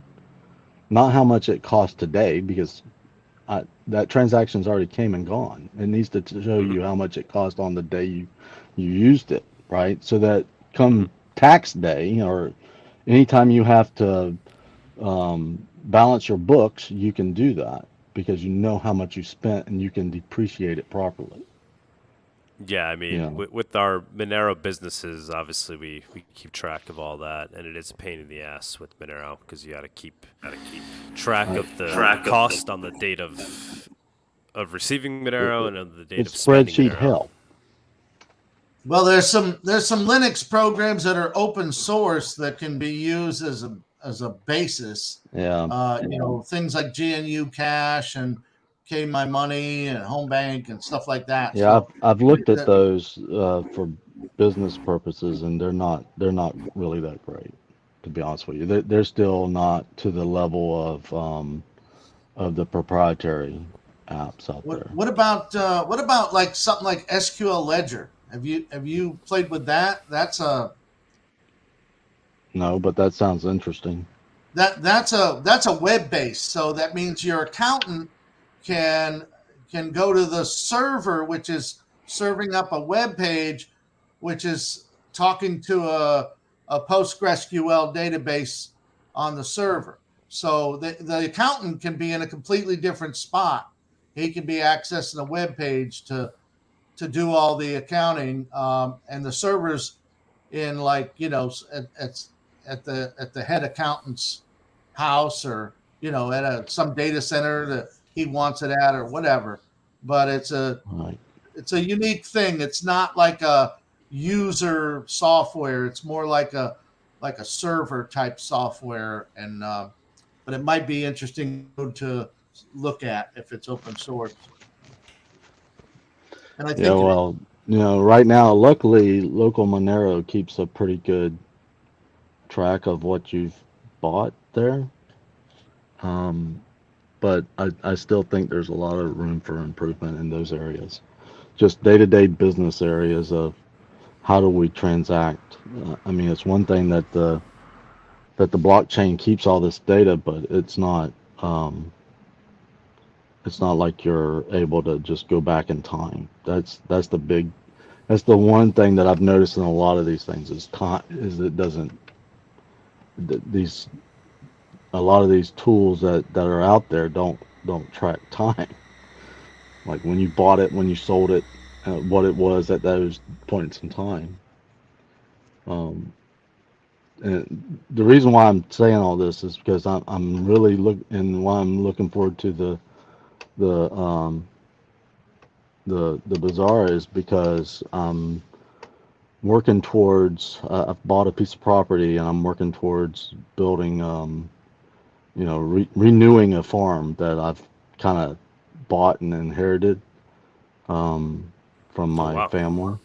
So I'm going to be trying to build out an industrial sized garden, if you will. It's for fresh vegetables and things of that nature that I'd love to be able to sell online. And I'm trying to come up with ways to do that with by accepting Monero and gold backs and stuff of that nature. Yeah. That our hope would be that a vendor like you would take off on XMR Bazaar. Everybody needs those things.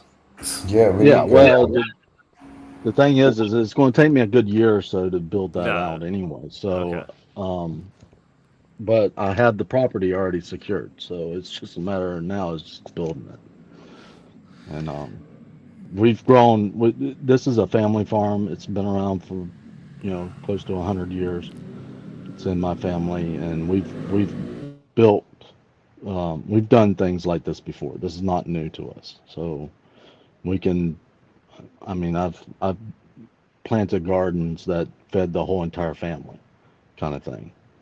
So it's not like it's unusual. Well, we used to raise horses on it, and we used to do horse racing all over the country. So holy shit. It used to be a working farm, but after my grandparents passed away, we need a Monero horse race. Gambling with Monero for horse racing. Let's get that going. Well, that's a whole nother mess you're trying to step into there. You talking about regulations. Monero farmers market. I'm expecting there's going to be some gambling taking place on the side of Copa Monero. I'm expecting that to happen. It probably is anyway. I think it's really admirable that your family has held on to a farm for over a century. That's really fantastic. Yeah, I think there's a lot of potential in the Monero circular economy. The last couple of years, it's really exploded. A lot of different markets now, and a lot of traffic, a lot of different types of products, and the transaction count seems to be going up as well, which means people are buying stuff with it, and so I think there's lots of potential. I personally, I mean, Nodo is exclusively Monero. We don't accept fiat, for example. And personally, for my paintings as well, I've started to accept Monero. And so, yeah, there's definitely lots of potential. And the goal is to try to make this circular, to to kind of make Monero the measure of our trades, that are mutually beneficial to us. So yeah, that's really fantastic to hear. Hey guys, I gotta say, go. okay, good, buddy. good chatting with everyone. I'll Yeah, see you man. next time. Thank you so much for joining today. I will say, anecdotally, I mean the community is growing. Hold on a sec.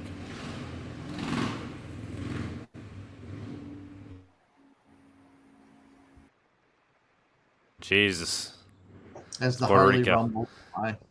It's no, I will say, right, like, so we like this show the last 2 weeks we've been plus 50 live viewers, over 100 live viewers. We've been over like 70 live viewers this whole show. This show alone, we've had like 2 different people jump on that haven't been on before, talking about projects that they're personally excited about, that they want to work on, that's Monero related. So we're definitely moving in the right direction. Monero feels stronger than ever in terms of having a proper circular economy. Are we there yet? No, but I feel like everybody's kind of racing towards that goal together, and there's a lot of people that are actively working on it. I don't know, do people agree in my enthusiasm, or am I being too enthusiastic? No, I agree. We're there all the way. Yeah, that's definitely the goal. If we want to end this basically enslavement by nation states and other global entities. Hey, you were talking about needing a C++ programmer earlier. Mm-hmm. Well, that's what I do. Okay. I do C and C++, but I've never written anything for OpenCL, so I haven't played around with any GPUs, but I'm looking at the developer guide right now for it. Yeah, the challenge is to kind of work backwards from when we started Ring CT. So there's some Monero knowledge required as well. That's the real challenge. Is that yeah, it'll take me a little while to catch up on all that. But well, I'll be in touch. Yeah, if there's. I've done C and C++ programming for better part of 20 years, so mostly in the business financial area. FinTech. Very cool. Very cool. I think we could close it out here, guys. Oh no, we have Drunk Dial Me. Drunk Dial Me. Anything you want to put out there?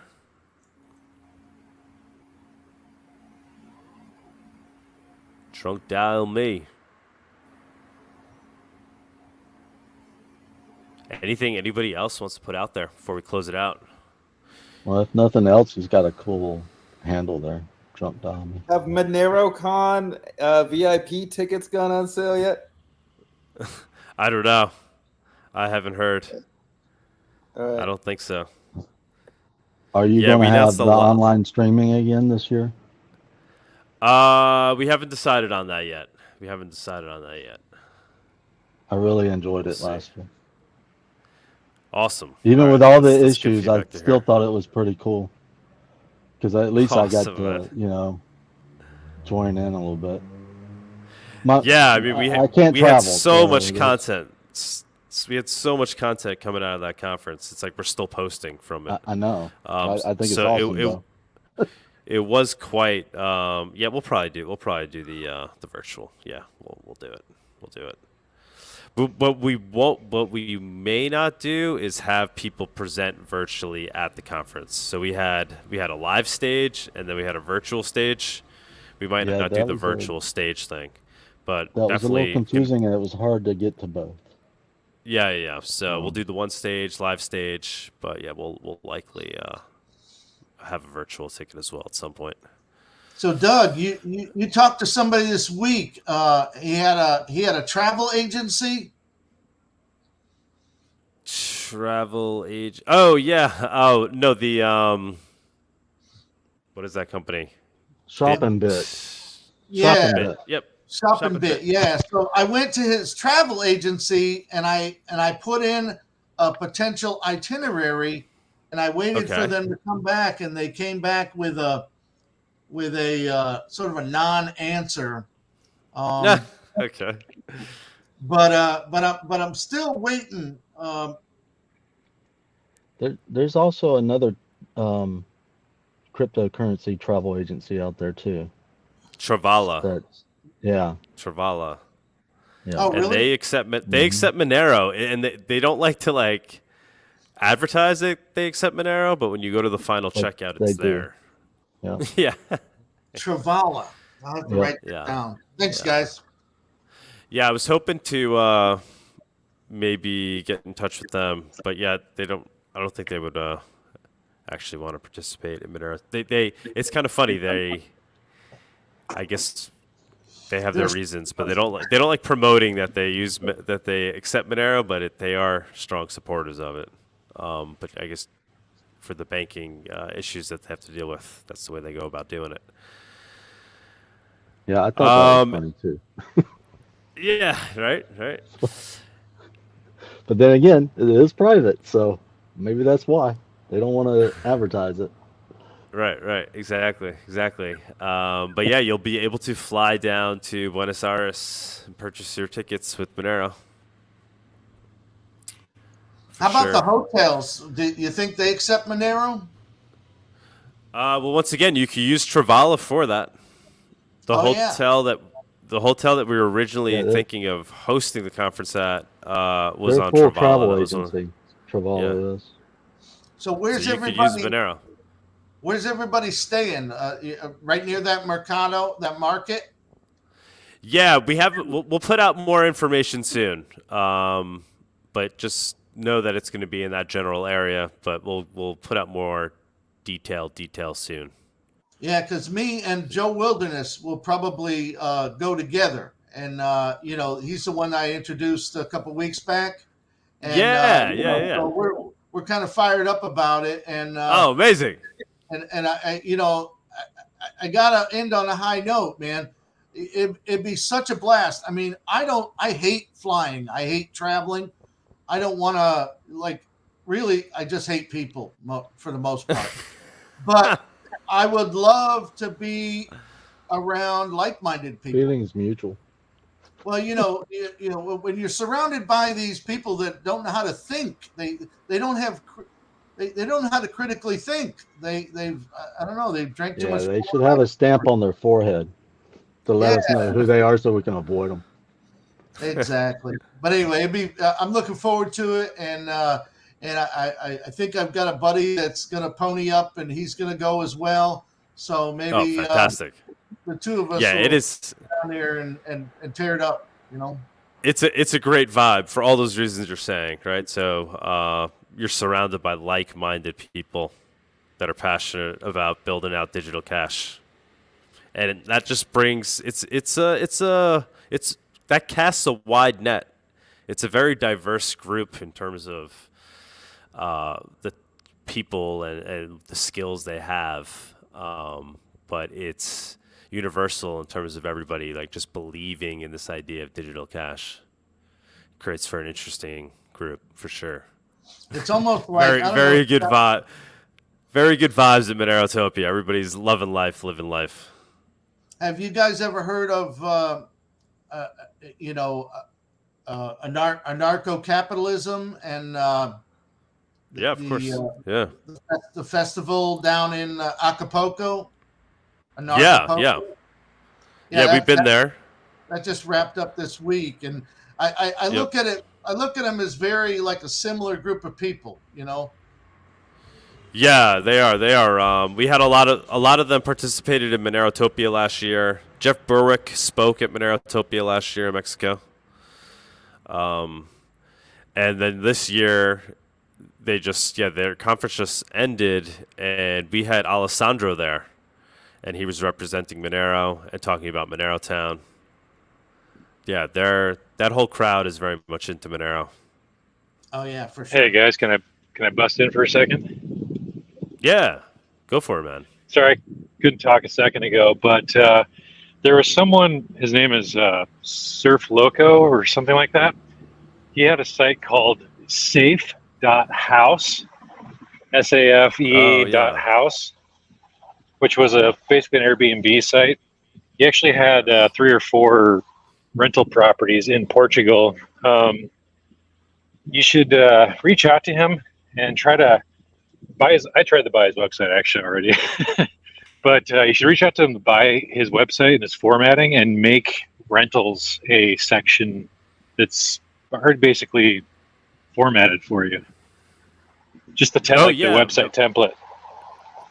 That's a great idea. Yeah, rentals are going to be on XMR Bazaar. That's going to be one of the main categories. I don't know what it's designed for in terms of what Anarchio has done for that part of the user interface, but yeah, we'll definitely keep that in mind. And then the other thing, I know someone said they had sort of mediocre user experience with GNU Cache or New Cache, GNU Cache, which is the Floss QuickBook. But if you did use it, you'd have to do a couple of things like adding Monero as a currency. So customize it a little bit and add some commits to GitHub, I guess, or wherever the hell they maintain it. Yep. But I think it'd probably be worth the hassle. If there was an example out there that does the same for like gold or any metals or any other commodity, then maybe. There you go. But I don't know if it's that great for tracking commodities. That's the issue. And since Monero is treated like a commodity here in the States, it might be difficult to shoehorn it in. Well, that'd be another good thing to add to the commit, because we're all basically aligned on liking precious metals, I guess. So adding gold backs as a currency, gold and silver, like I actually kind of pressured the Haveno project to add silver, gold, and gold backs as an accepted local currency. So that'll be launching when Haveno launches here shortly. So there's different types of gold currencies. Yeah, So I'm totally down to do that, by the way. Good. Gold dollar, and then you got the silver dollar, and then you have other countries that have their own gold coins that are also, that was at one time currency. So it kind of gets a little bit tricky there. Well, the standard format is just XAU, XAG, and I had them create a new ISO code for gold backs, which is XGB for commodities. So if you're selling, numismatics, that's kind of silly. But if you're selling some strange fraction, you just have to convert it. Yeah. But that's on you, like the buyer or seller. Right. Well, that's what I was talking about. Is just it gets kind of because of the fractionalization of it. It's not like dollars and cents. You know, dollars and cents is actually a fixed point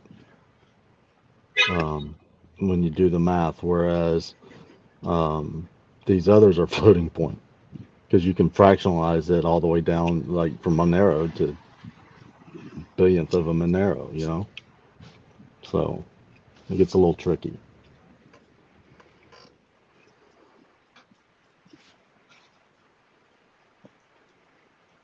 Well, that's pretty much all I had.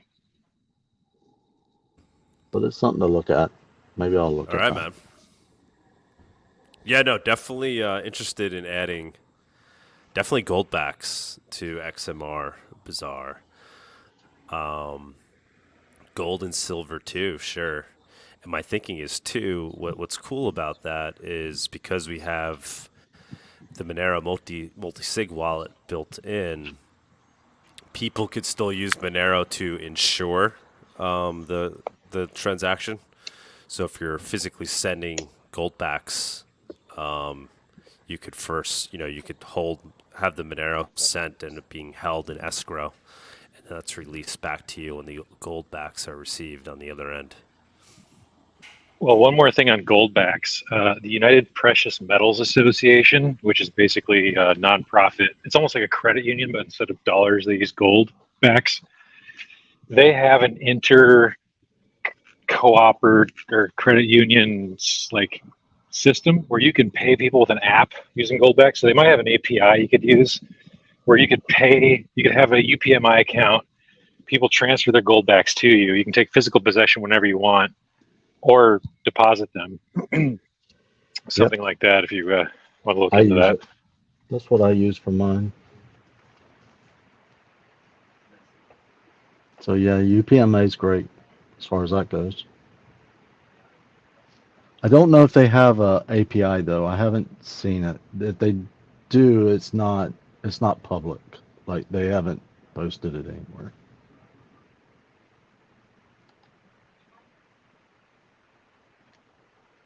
Yeah, because Drunk Dial Me, is there any marketplace that's really actively using goldbacks yet? There's basically the entire state of New Hampshire, like the Free State movement. Yeah, no, I know, but kind of like an online marketplace that's goldback based. I'm not sure. I've never actually thought to look, but whoever is just speaking, there is a ATM that's being released. It's already in the wild. I've seen pictures of it in New Hampshire, up northern New Hampshire, I think is where the picture is. But I looked into buying one. They haven't gotten back to me. Mm-hmm. How do you think it would work with? How do you think it would work with sending goldbacks through the mail? Like how? What's the most reliable way to do that? I guess if you held some Monero in escrow as a insurance deposit and sent it certified, it sounds like a kind of a pain in the ass, to be honest. Yeah. I mean, gold's just not set up for digital payments, which is why I think it makes why gold and Monero complement each other so well. Mm-hmm.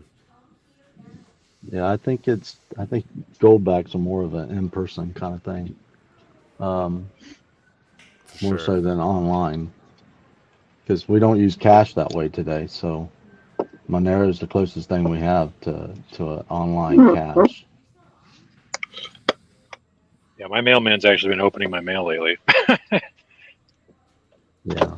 Yeah. Now, I took delivery of some goldbacks through the mail, but I didn't take delivery of a whole lot,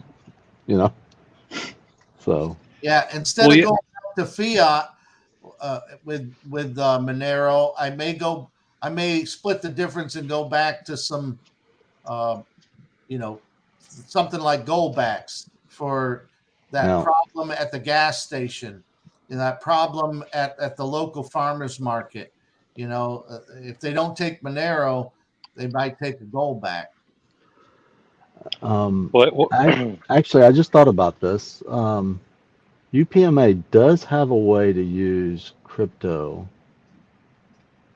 They do have a way to do it. They just don't talk about it much, but there is a way that you can buy and sell using crypto. But it's through I'm trying to remember the coin that they use. There's I think it's it's one of the stable coins, so-called stable coins that they use. I have to look that up. Well, one of the things I wanted to do with the goldback ATM was buy one and hack it so that you could buy and sell goldbacks with Monero, and then mount it on a trailer and follow farmers markets around on the weekend. There you go. That is so great, man. Just do it. Just do it. Well, if they'll answer my email, I will. I don't even know how much they cost. I'm figuring maybe somewhere between 5 and 20 grand. Yeah, they're probably trying to make sure it's legal. to send it to wherever you're located at. We should bounce these ideas off on Monero Town, Monero.town. Yeah, Get a lot of put them out there. Yeah. All right, Well, yeah, guys. that demographic. Oops, sorry. No, I was gonna say I was gonna kill it here, but any last thoughts? Drunk down me. Go ahead. You got something? Oh, I was just going to say that demographic at farmers markets, they're very into sort of alternative stuff for all sorts of reasons. You got preppers, you got hippies, there's the crystals, and just people who like to shop local. So I think it's a built-in, basically, the novelty would appeal to them hugely. So I think it's a really good idea to consider mounting an ATM on like a trailer hitch mount or a trailer and just basically track farmers markets around selling Monero and goldbacks. That was it. I love it, dude. Let's keep us posted on that. Keep us posted on that. I'll keep reaching out. Anybody else? Anybody else? Last words. All right, we will end it there. It's been a fantastic day today, celebrating the Monero delisting. Good job, Doug. Yeah, thanks everybody for joining. This is fantastic. Tux, you wanna roll us out? Is he still there? We may have lost Tux. I see. That penguin's there. He's there, but he may not be at his computer. I'm going to. All right, I'm gonna roll it myself. So long, guys. Thank you for joining us on this week's Monerotopia episode. We stream live shows every Saturday at 11 a.m. Eastern. You can find and subscribe to our show on YouTube and Odyssey, or listen to the podcast on iTunes, Spotify, or Stitcher. Don't forget to follow us on Twitter or join us in the Monerotopia Telegram group. See you all next week. All right. You guys still there? Yeah, I'm here.